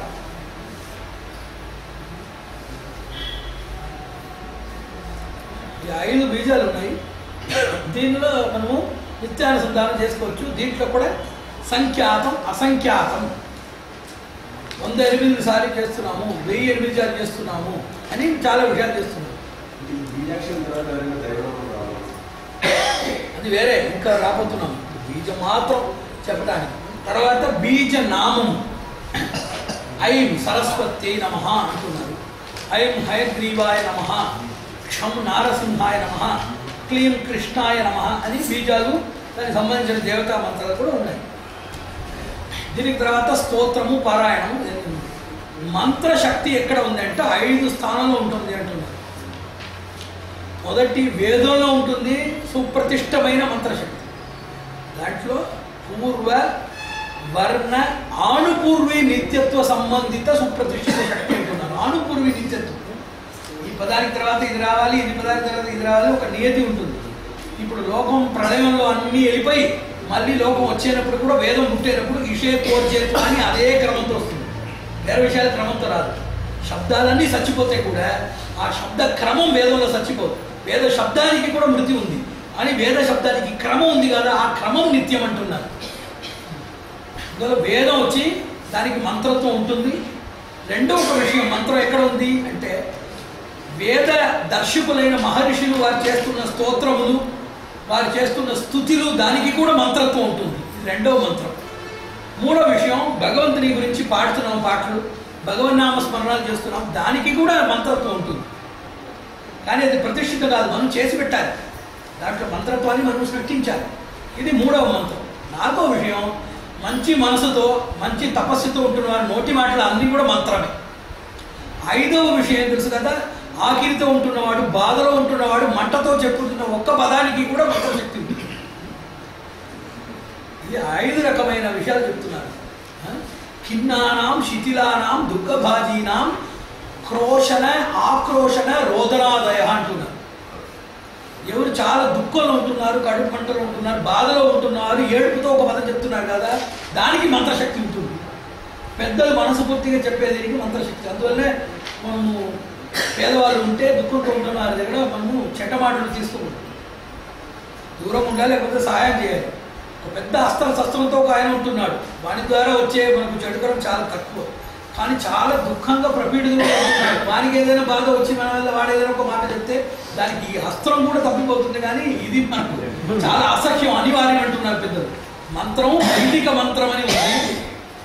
పెద్దలు చేసిన స్తోత్ర పురాణాలు దీంట్లో మంత్రాలు ఉన్నాయి.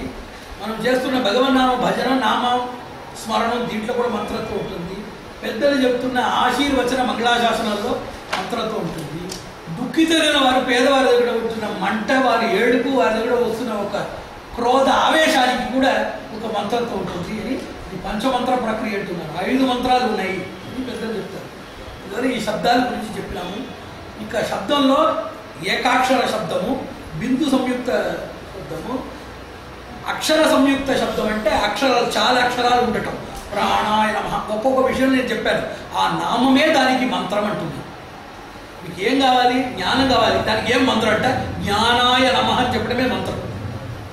ప్రతినామ మంత్రం అని పేరు. దానికి ఏం చెప్తున్నారు? ప్రతినామ మంత్రం. మీకు ఎవరు కావాలి? చాలా మందిలో దీనికి మంత్రం కావాలి, దానికి మంత్రం కావాలంటున్నారు. దానికి మంత్రాలు ఉన్నాయి, కానీ దానికి ప్రారంభానికి ఏ మంత్రం? ఆ పదార్థానికి పేరు ఉంది కదా, ఆ పేరే దానికి ప్రారంభ మంత్రం. ఆ పేరు భక్తితో స్మరించేవానికి ఆ వస్తువు వస్తుంది, లేకపోతే ఈ మూల మంత్రానికి ఎలాగైనా వస్తుంది, సహజంగా వచ్చేస్తుంది.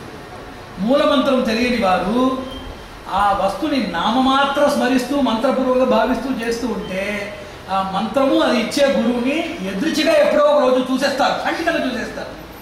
లేకపోతే అది చూడకుండా ఈ సామాన్య నామోచ్చారణమే మంత్ర బలం అవుతుంది. భక్తి ఎక్కువ ఉండేవాడు ఉంటే మంత్రతుల్య బలం అవుతుంది. లేదు భక్తి అంత ఎక్కువ లేదు, ఆర్తి ఆకాంక్ష ఎక్కువ ఉంటే వారికి ఆ సామాన్యమైన మంత్రం చెప్పేవారికి విశేష మంత్ర ప్రాప్తి యోగ్యత వస్తుంది అంటున్నారు. అందువల్ల ఏ విషయం మీకు కావాలనో ఆ విషయాలన్నీ గుణాలన్నీ చెప్తాను. ఆ మంత్రాలు ఇప్పుడు చెప్పండి. మరి ఎప్పుడు మీకు అవకాశం ఉంటుందో మంత్రశాస్త్రానికి పుస్తకాలు ఎదగాల్సిన అక్కర్లేదు. ప్రణవ సంయుక్తంగా నమఃపర్యంతంగా మీకు ఏది కావాలనో అది మాత్రం లింగం తెలుసుకోవాలి. జ్ఞానాయ నమః అని చెప్పినట్టు మేధాయ నమః అని చెప్పకూడదు, మేధాయై నమః అని చెప్పాలి. ఈ ఒక జ్ఞానం మనకు ఉండాలి కానీ స్త్రీలింగ పుల్లింగ జ్ఞానం ఉండాలి కానీ తేజస్సు ఉంటుంది. తేజసాయ నమః అని చెప్పకూడదు, తేజాయ అని చెప్పకూడదు, తేజసే నమః. ఈ విభక్తులు కొంచెం సంస్కృత వ్యుత్పత్తి ఉండాలి కానీ మిగతా అన్ని విషయంలో ఆయై ఆయ అని ఈ పదం చాలు. చాలా విషయాలు నేను నాకు చెప్తున్నాను, మీరు చెప్పండి. ఇదన్నీ నామమాత్ర మంత్రాలు. మన ప్రారంభ స్థితికి చాలా మంచిది, తల్లిపాలులాగా మనకు. ఇది చెప్పుతూ ఉంటే మనకు మనసు నిండిపోతుంది. నిజమైన మంత్రాలు చదవటానికి సౌభాగ్యం కూడా వస్తుంది. ఇప్పుడు వచ్చినప్పుడే ఆ మంత్రాలు చెప్పు. సుదర్శన శతకం అది చెప్పు. సౌదర్శన్ నిర్జిహానా దిశి దిశి సావిత్రమత్కృతి బాహ్యా బాహ్యాంధకార క్షతజగత గతంకార భూమ్నా సుధామ్నా దోకర్ గజ్జూర గర్జత్ విభుధరికు వధూకంఠ వైకల్య కళ్యాణి మంత్రాలు ఉన్నాయి. చాలా భవట భవట గగన గగన భవట గగన భవ భవట గగ గగనని నరసింహ నగ మంత్రం ఉంది. ఈ మంత్రాలన్నీ మొదటి రోజు ఎవరు చెప్పివ్వరు. దాన్ని మనం అపశబ్దం చెప్తే కానీ స్వరహీనంగా చెప్తే కానీ దీనిలో బాధలు వస్తున్నాయి. మనకు చాలా తల్లిపాలన్నాను కదా, అట్లా మనకు క్షేమదాయకమైన మంత్రాలు ఇవి. దాన్ని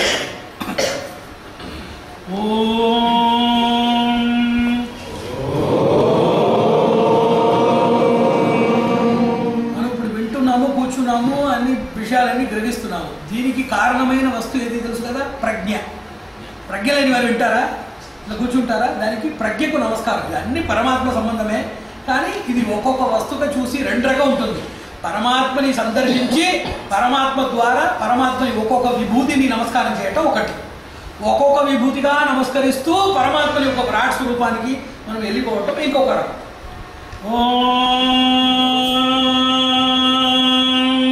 దీనికి ఘంటానాదం, శంఖనాదం అని రెండు నాదాలు చెప్పారు మంత్రపాఠానికి. ఇది శంఖనాదం, ఇది ఘంటానాదం.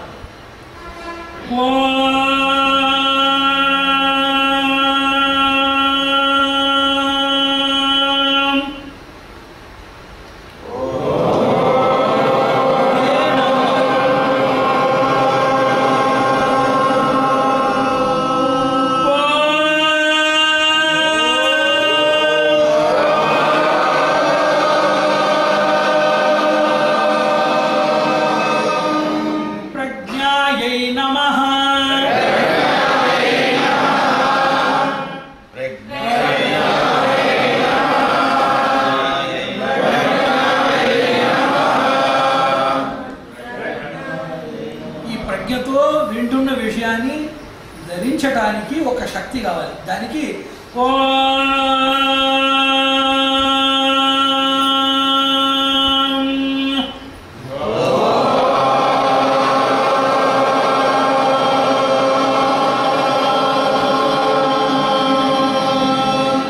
స్మృత్యై నమః,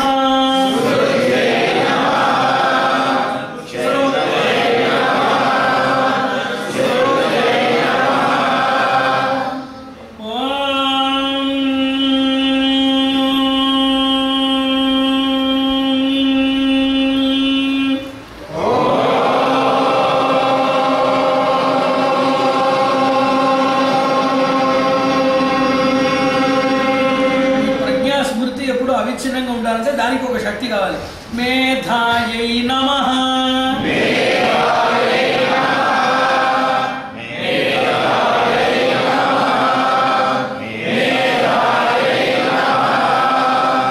ఇప్పుడు మేధ అలాగనే ఉంటే వృద్ధి ఏది లేకుండా ఇప్పుడు చేస్తున్న విషయాలు మాత్రం ఉంటే నూతనమైన విషయాలు ఉత్పత్తి కావాలి కదా, దానికి ఒక శక్తి కావాలి. మేధకు కూడా ఒక వికాసం ఉంటుంది. దానికి ఓం ప్రతిభాయై నమః,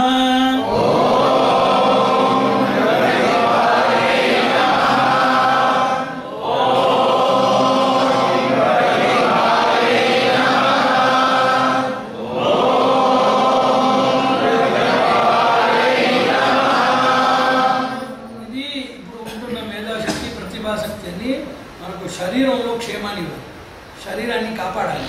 శరీరాన్ని కాపాడినప్పుడు దానికి ఏం పేరు? ఇప్పుడు దీనికి ఇట్లా ఇట్లా ఉంటే ఒక పేరు, ఇట్లా ఉంటే ఒక పేరు, ఇక్కడ ఉంటే ఒక పేరు, కిందలో ఉంటే ఒక పేరు కదా. అలాగనే ఈ శక్తి, ఈ ప్రతిభ, మేధాశక్తి శరీరానికి వస్తే దానికి ఓజస్ అని పేరు. శరీరానికి వస్తే దానికి ఓజస్ అని పేరు. ఈ మనసు బుద్ధికి వస్తే దానికి తేజస్ అని పేరు. బుద్ధి వికాసం వస్తే తేజస్ అని పేరు. ఇదే ఆత్మానుభవంలో వస్తే దానికి శ్రేయస్ అని పేరు. మన దగ్గర నుంచి మిగతా వారికి వస్తే దానికి ప్రేయస్ అని పేరు. ఇట్లా చాలా మందికి మన వల్ల క్షేమం వస్తే దానికి యశస్ అని పేరు.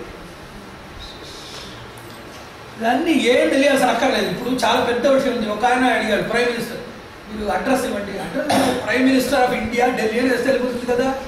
జ్ఞానం అనేది చాలా ప్రసిద్ధమైన విషయం. దానికి ఓం జ్ఞానాయ సర్వదేవ వంద్యాయ సర్వక్షేమంకర ఇది ఇంత మంత్రాలు చెప్పాలన్నా ఎక్కర్లేదు. జ్ఞానాయనమని చెప్తేనే దీంట్లోనే అన్ని పరిచయాలు అయిపోతుంది. దానికి అడ్రస్ అక్కర్లేదు కదా. అట్లా ఈ విషయానికి నామమాత్ర మంత్రాలు చాలా ముఖ్యం. అది మనకి చాలా సులభం, సరళంగా ఉంటుంది. ఇప్పుడు మనం ఈ విషయాలు చెప్తాం. ఓం ఓజసే నమః, ఓం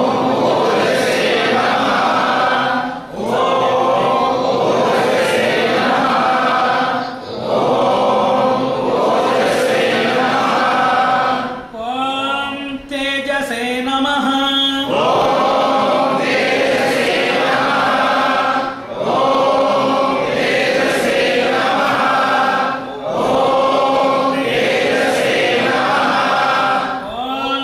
శ్రేయసే నమః, ఓం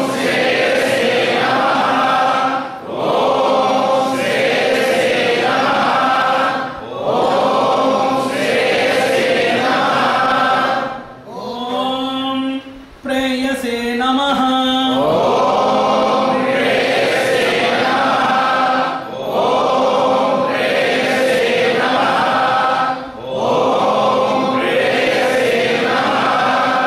ఓం యశసే నమః,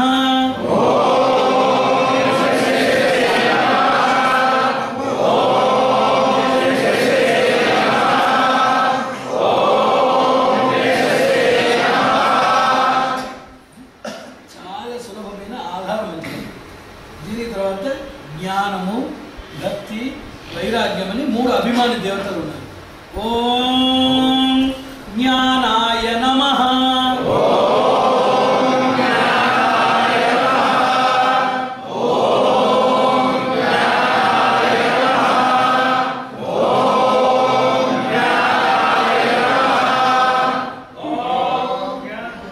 ఈ జ్ఞానంలో కూడా కొన్ని విభాగాలు చెప్పారు. జ్ఞానం కావాలంటే దానికి 6 ఉపాయాలు చెప్తున్నారు. మొదటి విషయం విభాగత్రయం.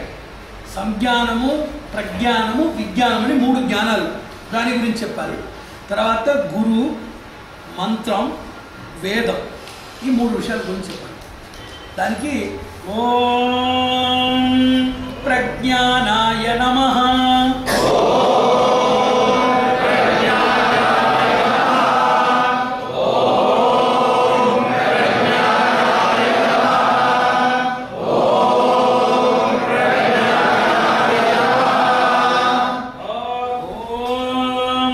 సంజ్ఞానాయ నమః, ఓం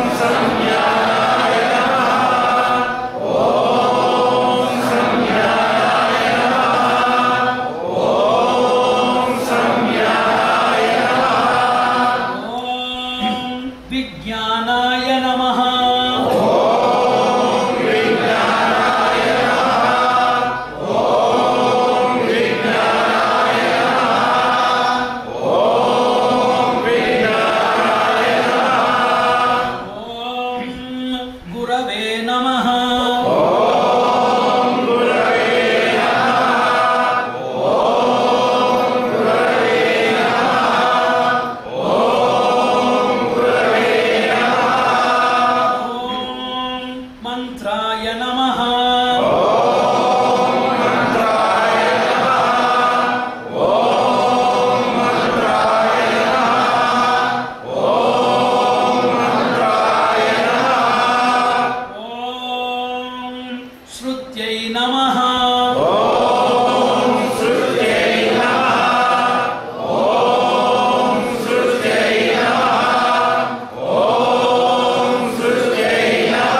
భక్త్యై నమః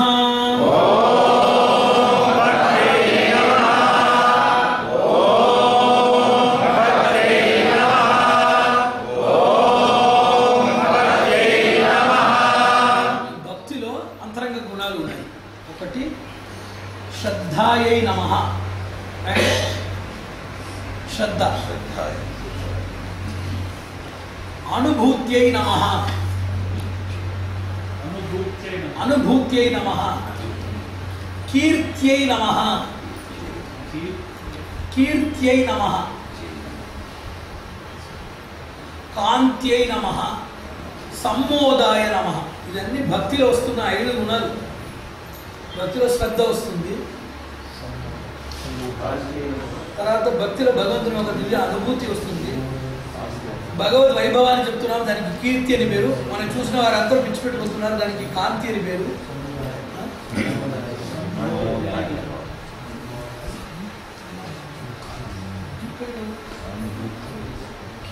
ఏం చెప్పాలి చెప్పండి.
వైరాగ్యానికి కూడా అంతర్గుణాలు ఉన్నాయి. తితిక్ష, తితిక్ష, ఆర్తి, త్వర,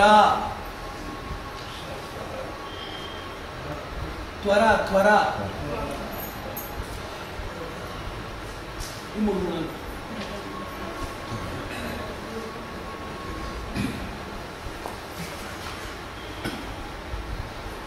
ఓం వైరాగ్యాయ నమః.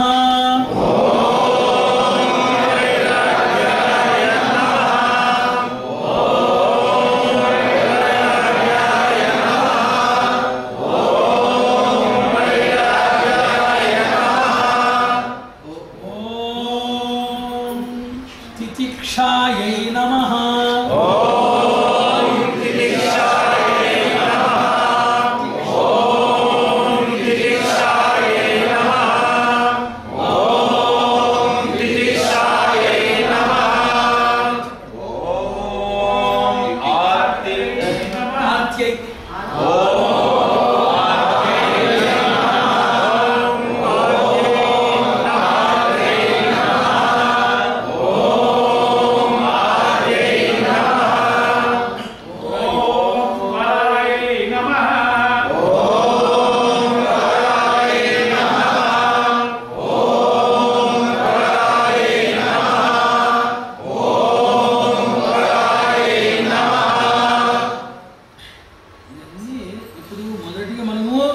ప్రజ్ఞ నుంచి చెప్పిన విషయాలన్నీ సామాన్య విషయాలు.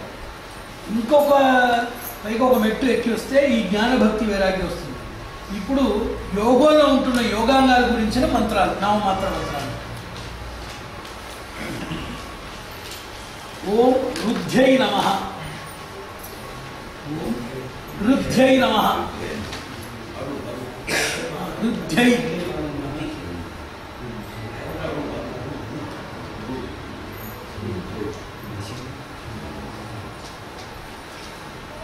సమృద్ధ్యై నమః.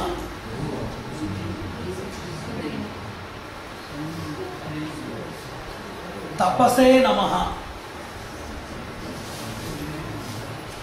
సిద్ధ్యై నమః.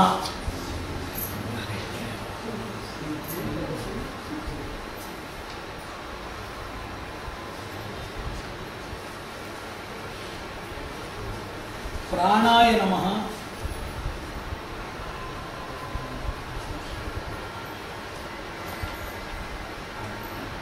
ఆత్మనే నమః. పరంజ్యోతిషే నమః.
శరీరాన్ని నడిపించే ఒక శక్తికి ప్రాణని పేరు, ఆ ప్రాణని నడిపించే శక్తికి ఆత్మనని పేరు, ఆత్మని నడిపించే శక్తికి పరంజ్యోతిషి అని పేరు. ఈ 5 మంత్రాల్లో యోగాలు ఉంటున్న అన్ని విషయాలు లక్షమైన నాడి, ప్రతి ఒక్క నాడి పేరు చెప్పాల్సిన అక్కర్లేదు.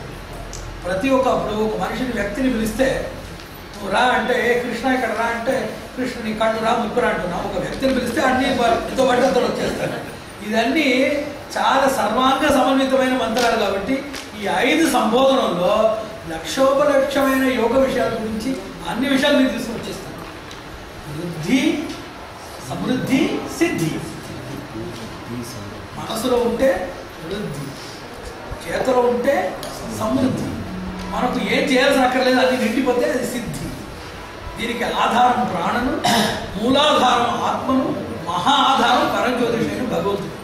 ఈ విషయాలను చెప్పే వల్ల ఈ నామమాత్ర మంత్రాలు కదా చాలా సులభమైన మంత్రాలు. తర్వాత ఇప్పుడు ఆసన విషయానికి వస్తాం. ఆసన చక్రానికి ఇప్పుడు వస్తాం. అసంఖ్యాతం, సంఖ్యతో చేయొచ్చు. దాంట్లో పెద్దలు ఏమన్నా ఉన్నారు, 2 అర్థ నిర్వాహాలు చేశారు. పెద్దలు ఏమన్నారు, అర్థ నిర్వాహాలు చేశారు. ఒకటి మీకు గణిత శాస్త్రంలో చూస్తే దాంట్లో కూడా స్థిరం చరమం చూస్తుంది. ఇంగ్లీష్లో దాన్ని ఏమంటున్నారు, కాన్స్టెంట్ వేరియబుల్ అంటారు. గణితంలో వస్తుంది. ఇక్కడ దీంట్లో కూడా చూస్తే ఒక ఇది వచ్చి స్థిరంగా ఉంటుంది, ఇది వచ్చి చుడుతూ ఉంటుంది. ఇలా ఉంటుంది కదా. దానికి అష్ట యోగ ఐశ్వర్యం అన్నారు. మీరు మీకు ఏదైనా చేయాలంటే దానికి 2 దేవతలు ఉన్నారు. ఎవరున్నారు? 2 రకమైన దేవతలు ఉంటున్నారు అభిమాని దేవతలు. ఒకరు క్రియాభిమాని దేవతలు, ఇంకొకరు ఐశ్వర్యాభిమాని దేవతలు. ఈ క్రియాభిమాని దేవతలు 10 ఇంద్రియాలు కాబట్టి దశేంద్రియానికి అభిమాని దేవతలు. క్రియేంద్రియ దేవతలు ఎంతమంది ఉన్నారు? 10 మంది ఉంటున్నారు. దాంట్లో ఎన్ని ఆవర్తిలు కూడా చెప్పుకోవచ్చు. ఎందుకంటే ఇంద్రియం అని చెప్పేది ఒక ఇంద్రియం. ఇప్పుడు నేత్రం అంటే ఒక ఇంద్రియం, కానీ ఈ నేత్రాల్లో ఉంటున్న అనుభవం ఎక్కువ ఉంటుంది కదా. ఇంద్రియ కార్యం ఎక్కువ ఉంటుందా లేదా? ఫంక్షనల్ వేరియేషన్ అంటున్నారు కదా. కళ్ళు ఒకటే కానీ కళ్ళలో ఉంటున్న చూపు ఎన్ని రకంగా ఉంటుంది, చెవు ఒకటే కానీ శబ్దాలు ఎన్ని ఉంటుంది. అందువల్ల మనకు ఈ దశ ఇంద్రియం దానికి దశకం అని పెట్టి ఈ దశకం అసంఖ్యాత అయిపోతుంది. ఇది క్రియాభిమాని దేవతలు. దీనికి ఫలదానానికి ఐశ్వర్యాభిమాని దేవతలు అష్ట ఐశ్వర్యం కాబట్టి యౌగిక ఐశ్వర్యము. ఆ అష్ట అభిమాని దేవతలు స్థిరంగా ఉంటున్నారు. ఈ 10 మనుషులు మారుతున్నారు. అందువల్లనే మంత్రాభ్యాసానికి ఉపాసనానికి 10 క్రియాభిమాని దేవతలు, 8 ఐశ్వర్యాభిమాని దేవతలు, 18. 10 10 100 100 మనుషులు 100 సార్లు చెప్తున్నాము. ఈ 8 108 1008 1,08 అని చెప్తున్నావు కదా.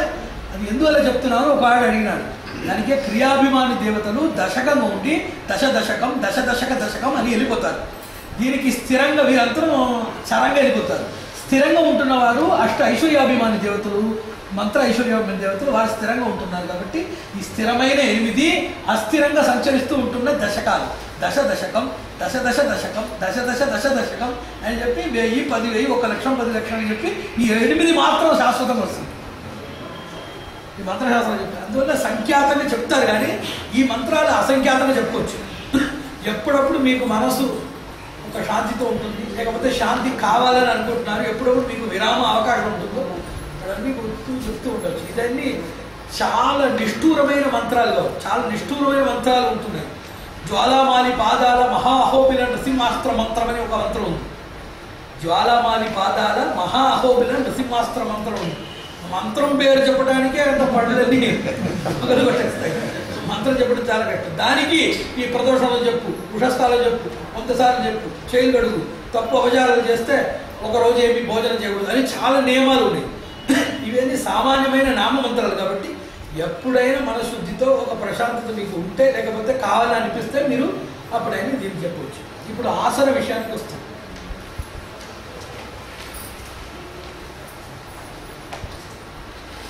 ఆసనంలో కూడా 3 రకమైన ఆసనాలు ఉన్నాయి.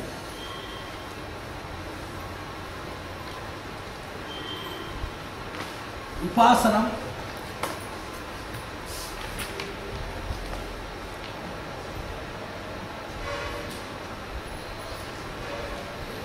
ఉపాసనం అంటే అది ఒక ముఖ్యమైన ఆసనం కాదు, కానీ ఒక మహా ఆసనం చేయటానికి అది అనుకూలంగా ఉంటుంది. అందువల్ల దానికి ఉపాసనం. ఏ ఆసనంలో ఒక్కొక్క అంగంగా ఉంటున్న కొన్ని ఉపాసనలు పూర్తిగా ఉంటుందో దానికి మహాసనం అని పేరు.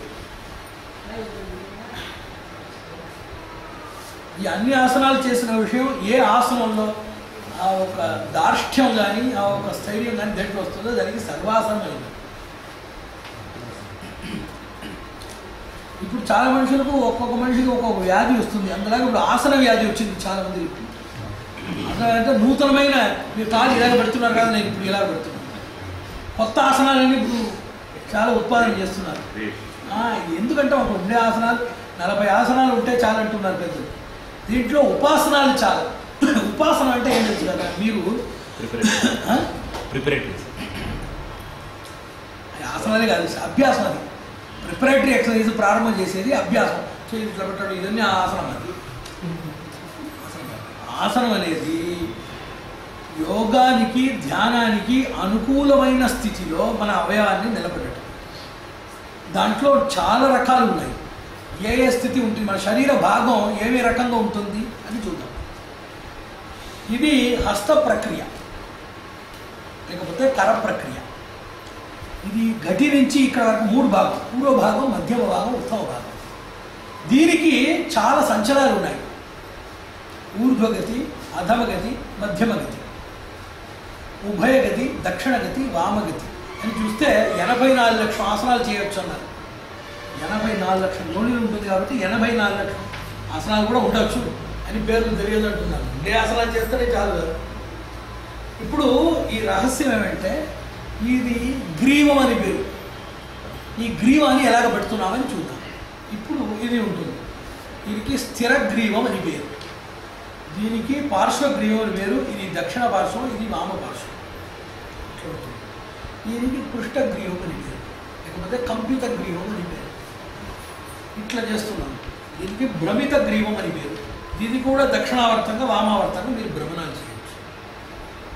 ఇది వీటిలో కూడా ఇంకో కొన్ని రకాలు చెప్తున్నాను. ఇది కంఠము, ఈ మధ్య భాగం రెండు చేరి వచ్చేటప్పుడు ఇలాగ వస్తుంది. ఇట్లా మనం చేయొచ్చు. ఇది కేవల ఉత్తమ భాగానికి ఉంటున్న ప్రవృత్తులు, ఉత్తమ మధ్యమ భాగ సంధిలో వస్తున్న ప్రవృత్తులు చాలా ఉంటున్నాయి. దీనితో సంబంధించి ఇలాగ రావటం, ఇది వచ్చి ఇది ఇలాగ రావటం, ఇది వచ్చి ఇది ఇలాగ రావటం. విపరీత కరణి అని చేసినప్పుడు చేరుగాలు తిరిగిపోతుంది, తలకాయ ఇక్కడ వస్తుంది, దక్షిణ వామం వస్తుంది, ఇట్లా వస్తుంది చూస్తాం. ఇదన్నీ శాశ్వతంగా ఇదన్నీ మనకు ఉంటుంది. ఊర్ధ్వము, అధస్సు, సాక్షాత్తు, స్థిరము, దక్షిణము, వామము, పరివర్తనము, పరిభ్రమణం అని ఇవన్నీ శాశ్వతం. దీని తప్పక ఇంకొక ఆసనం ఎవరైనా చేస్తారా? ఈ తలకాయని లోపల తీసుకుని ఇక్కడ వెళ్తారా? అంటే ప్రమాణాలు ఇవి. దీని లోపలనే ఈ ఆసనాలు మీరు కల్పించాలి. దాంట్లో కూడా ఏం చేస్తున్నాము, ఇట్లా చేస్తున్నాము. ఇది వచ్చి ఉపవేశ ఆసనాలని పేరు. ఉపవేశ అంటే కూర్చుని చేసే ఆసనాలని ఉపవేశ ఆసనాలు. దాంట్లో ఏం చేయొచ్చు, ఈ తలకాయ స్థానాన్ని విభేదించవచ్చు. ఇలాగ చేయొచ్చు, ఇలాగ చేయొచ్చు, ఇలాగ చేయొచ్చు, ఇలాగ ఇలాగ ఏదైనా చేయొచ్చు. ఇదండి. తర్వాత ఈ మధ్య భాగంలో కరవికారం అని పేరు. చేతిలో ఇట్లా పెట్టడం, చేతిలో ఇట్లా పెట్టి దీంట్లో ఉద్ధారణం అంటున్నారు, ఉత్తాపనం అంటున్నారు. చేతిలో ఇలాగ పెట్టి ఈ శరీరాన్ని ఉత్తాపనం చేయటం, ఏకహస్తంగా చేయటం, ఉభయహస్తంగా చేయటం, కర విపరీతంగా చేయటం అని ఇది విభాగాలు ఉన్నాయి. మన పాదంలో కూడా ఏకపాదంగా చేయటం. దాంట్లో కూడా చెప్తున్నారు ఈ ఆసనంలో, ఉపవేశ ఆసనంలో చాలా ఉపవేశాలు ఉన్నాయి. ఈ పదాగ్రంలో ఉపవేశం ఉంటుంది, ఉభయ పదాగ్ర ఉపవేశం ఉంటుంది, ఘటిపృష్ఠ ఉపవేశం ఉంటుంది. ఇట్లా 3 రకమైన ఉపవేశాలు ఉన్నాయి. పాదోపవేశం ఉంటుంది, కరోపవేశం ఉంటుంది. తెలుసు కదా, పద్మాసనంలో కూర్చొని ఈ పద్మాసనంలో ఉంటున్న కాళ్ళు పైన ఉంటుంది, ఒక కర మాత్రం దానికి ఆధారం ఉంటుంది. ఇక్కడ ఇలాగ పెట్టేస్తారు, ఇలాగ పెట్టేస్తారు. ఇవన్నీ మనకు ఏ యోగానికి చేస్తున్నాము, ఏ ఆసనాలు చేయాలి, ఎంతవరకు చేయాలని ఒక లక్ష్యం లేదు. మనకు 3 రకమైన సాధనాలు ఉన్నాయి. ధ్యానం ఎక్కువ చేస్తున్న వారికి వివిధమైన ఆసనాలు అక్కర్లేదు. ధ్యానంలో ఇప్పుడు ఒక్కొక్క విషయంలో కూడా 2 రకంగా ఉంటుంది. ఇప్పుడు ఒక అభ్యాసం చేస్తున్నవారు అక్కడనే ఉండిపోవటం, దాని నుంచి బయట పైన రావటం, అది 2 ఉంది. యమనియమాలతో ఉంటున్నవారు యమనియమాలతో ఉండవచ్చు. చాలా మనుషులు గాంధీ వచ్చి యమనియమాలు ఉన్నారు కానీ మళ్ళీ ఆసనానికి వచ్చాడా? చాలా మనుషులు అహింస సత్యం అని చాలా మనుషులు మాట్లాడారు కదా. నెల్సన్ మండేలా అహింస సత్యం అని మాట్లాడారు. యమనియమం అని ఆయనకు వచ్చింది, మళ్ళీ ఆసనానికి రా అంటే అట్లా రారు. వారు దాంట్లోనే తజ్జాతీయ నిమగ్నులు అయిపోతున్నారు, మళ్ళీ రారు. అలాగే ఆసనంలో చాలా మనుషులు నిమగ్నులు అయిపోతారు, ఆసనానుభూతిలో ఉంటున్నారు కానీ మళ్ళీ ప్రాణాయామానికి ధ్యానానికి రారు. ధ్యానంలో ఉంటున్నారు ఎంతమంది ధారణానికి సమాధికి వస్తున్నారు, ఎవరు రారు కదా. అందువల్లనే ఈ అభ్యాసంలో కూడా ప్రగతి ముందు రావటం అనేది ఉంది. స్థగనం, తజ్జాతీయ నిమగ్నత అని దాంట్లోనే ఉండిపోవటం అనేది ఒక స్థితి కూడా ఉంటుంది. ఆసనంలో మనకు 3 రకమైన యోగం ఉంటుంది. మహాసిద్ధులని లభించాలని ఆసనాలు చేస్తున్నారు. మహాసిద్ధులు లభించాలంటే యోగంలో చెప్తున్న అనిమా మహిమాల హిమ గరిమ ప్రాప్తి ప్రాకామ్య ఈశిత్వ వశిత్వం అంటున్నారు. దీనికి ఆంతరిక శక్తిలో 64 ఉంటుంది.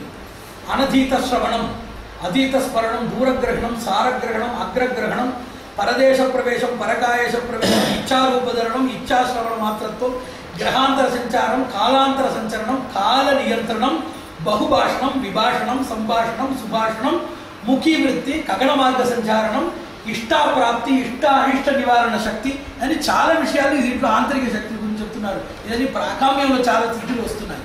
ఇట్లా ఏదైనా మకాశక్తులు మనకు కావాలని ఉంటే దానికి కఠినమైన ముద్రలు, కఠినమైన ఆసనాలు దానికి ఉంటుంది. అది వేరే మహాసిద్ధి గురించి.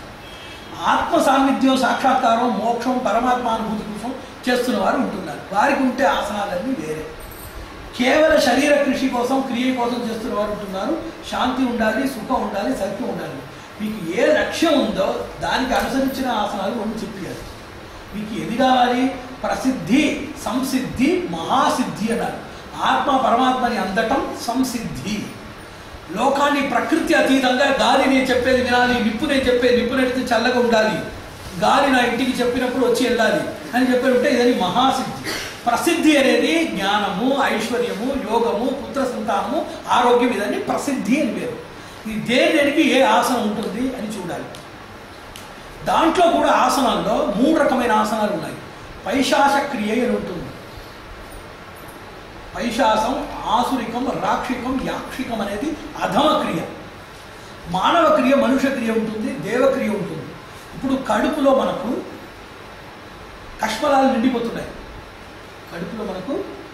నిండిపోతున్నాయి, అజీర్ణం వస్తుంది, చాలా ఏమేమో దుర్గంధాలు వస్తున్నాయి, శరీరానికి అసౌకర్యాలు చాలా వస్తుంది, మలబంధం సర్వవ్యాధి మూల కారణం అంటున్నారు. ఇట్లా చాలా వస్తుంది.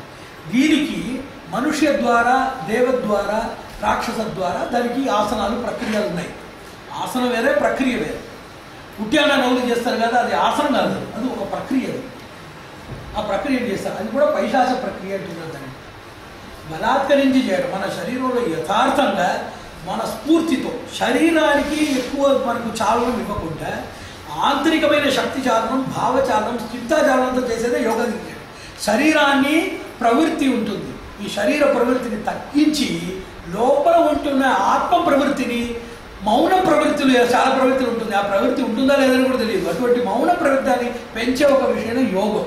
అందువల్ల దీంట్లో కూడా పైశాచ క్రియ ఉంటుంది. ఎందువల్ల శరీరానికి బలాత్కారము, శ్వేత జనకత్వము, శరీర ఆయాసము, రుతిర జాతము, రుతిర బంధము, ఇది 4 చేసే విషయాలు పైశాచము. శరీరానికి ఆయాసము, కంపనము, ఇది చేసే విషయం మానవము.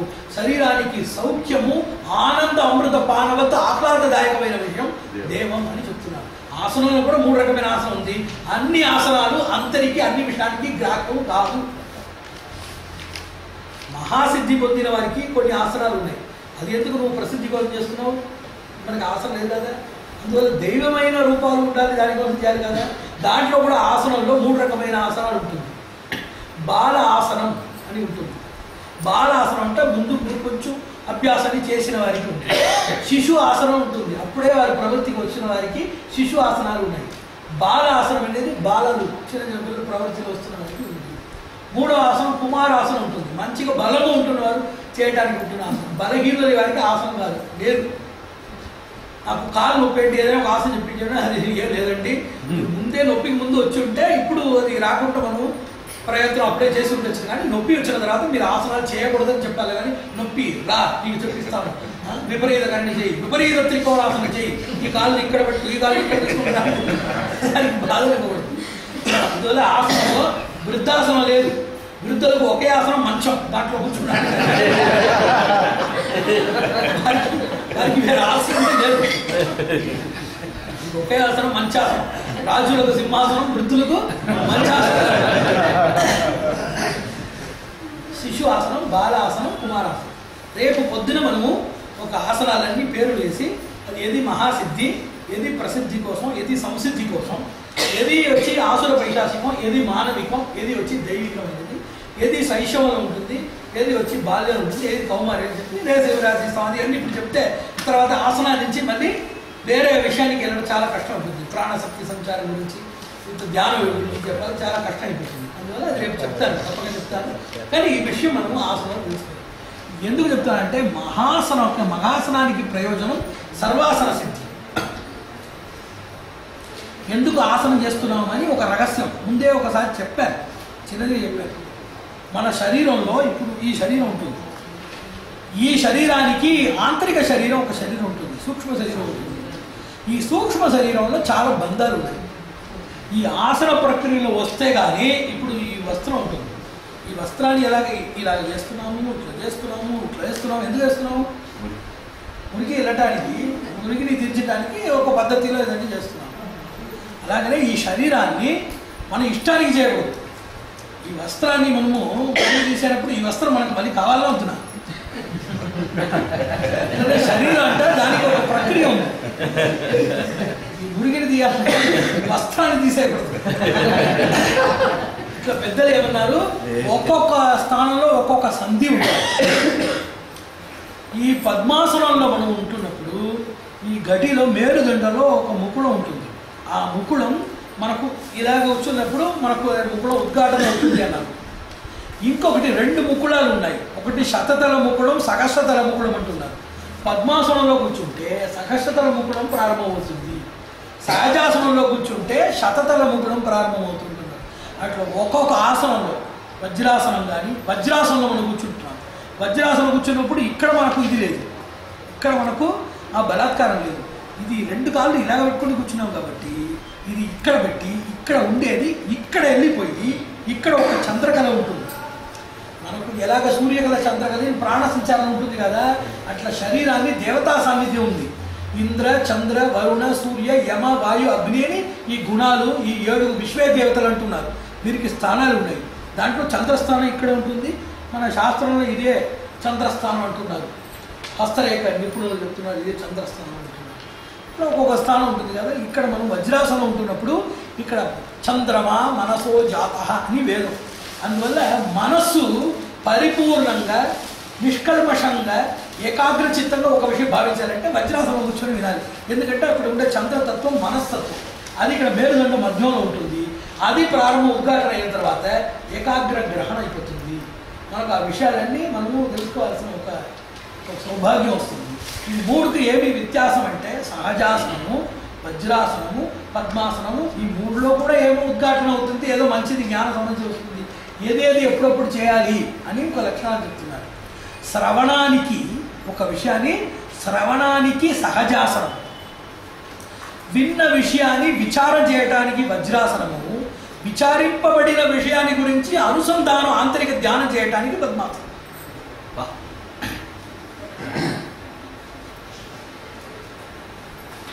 ఒక్కొక్క ఆసనానికి ప్రయోజనం ఉంటుంది.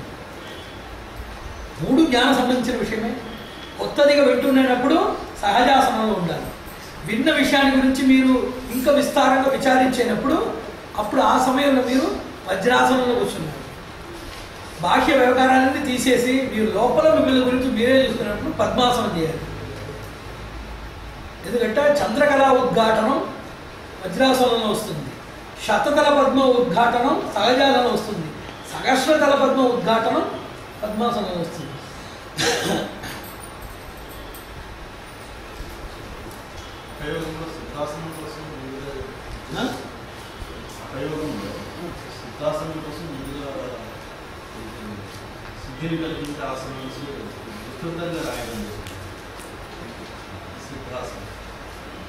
సిద్ధ ఆసనం అంటే మనకు చాలా సులభంగా ఉంటున్న ఆసనం. సిద్ధం అంటే సులభం అని అర్థం. సాధ్యం అంటే ఇంకా మనకు కష్టపడి సాధించాలని అర్థం. సిద్ధి కోసం ఉంటున్న ఆసనం సిద్ధాసనం కాదు. మనకు సిద్ధంగా ఉంటున్న, ఇప్పుడు ఆహారం ఉందంటే అన్ని సిద్ధంగా ఉంది అంటున్నాము. అప్పుడు ఏమి అర్థం దానికి? సిద్ధి వచ్చింది అర్థం. సిద్ధంతో తయారుగా ఉంది అని అర్థం. మనకు చాలా సులభమైన ప్రవేశార్హమైన ఆసనానికి సిద్ధాసనం పేరు. సిద్ధి ఇచ్చే ఆసనం ఒక ఆసనం లేదు. సిద్ధి ఇచ్చేది మీరు చేస్తున్న ధ్యాన ధారణలు కానీ ఆసనం కాదు. అప్పుడే చెప్పాను, మీ ముఖోద్ఘాటన వల్ల మీకు అన్నం రాదు. అన్నం వస్తే మీ ముఖోద్ఘాటన చేస్తే లోపల వెళ్తుంది. ఆసనానికి సిద్ధిదాయకత్వం లేదు.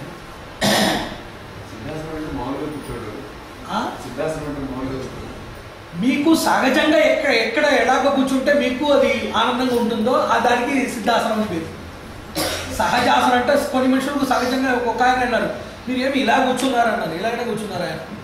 ఏదో ఒక దీంట్లో సినిమాలు కూడా ఇదే ఒక సినిమాలో పరమపద వాసుదేవన్ అని ఉంటున్నారు. ఆయన ఇలాగే శంఖ చక్రంతో 4 చేతులతో ఉంటున్నారు. ఈయనకు 2 చేతులు ఉన్నాయి. అది మాత్రం తప్పక అదే ఆసనంలో కూర్చున్నారు. ఎందుకు ఇలా కూర్చున్నారు? మామూలుగా ఎలా కూర్చున్నారు? మామూలుగా నేను కూర్చుంటే ఆయన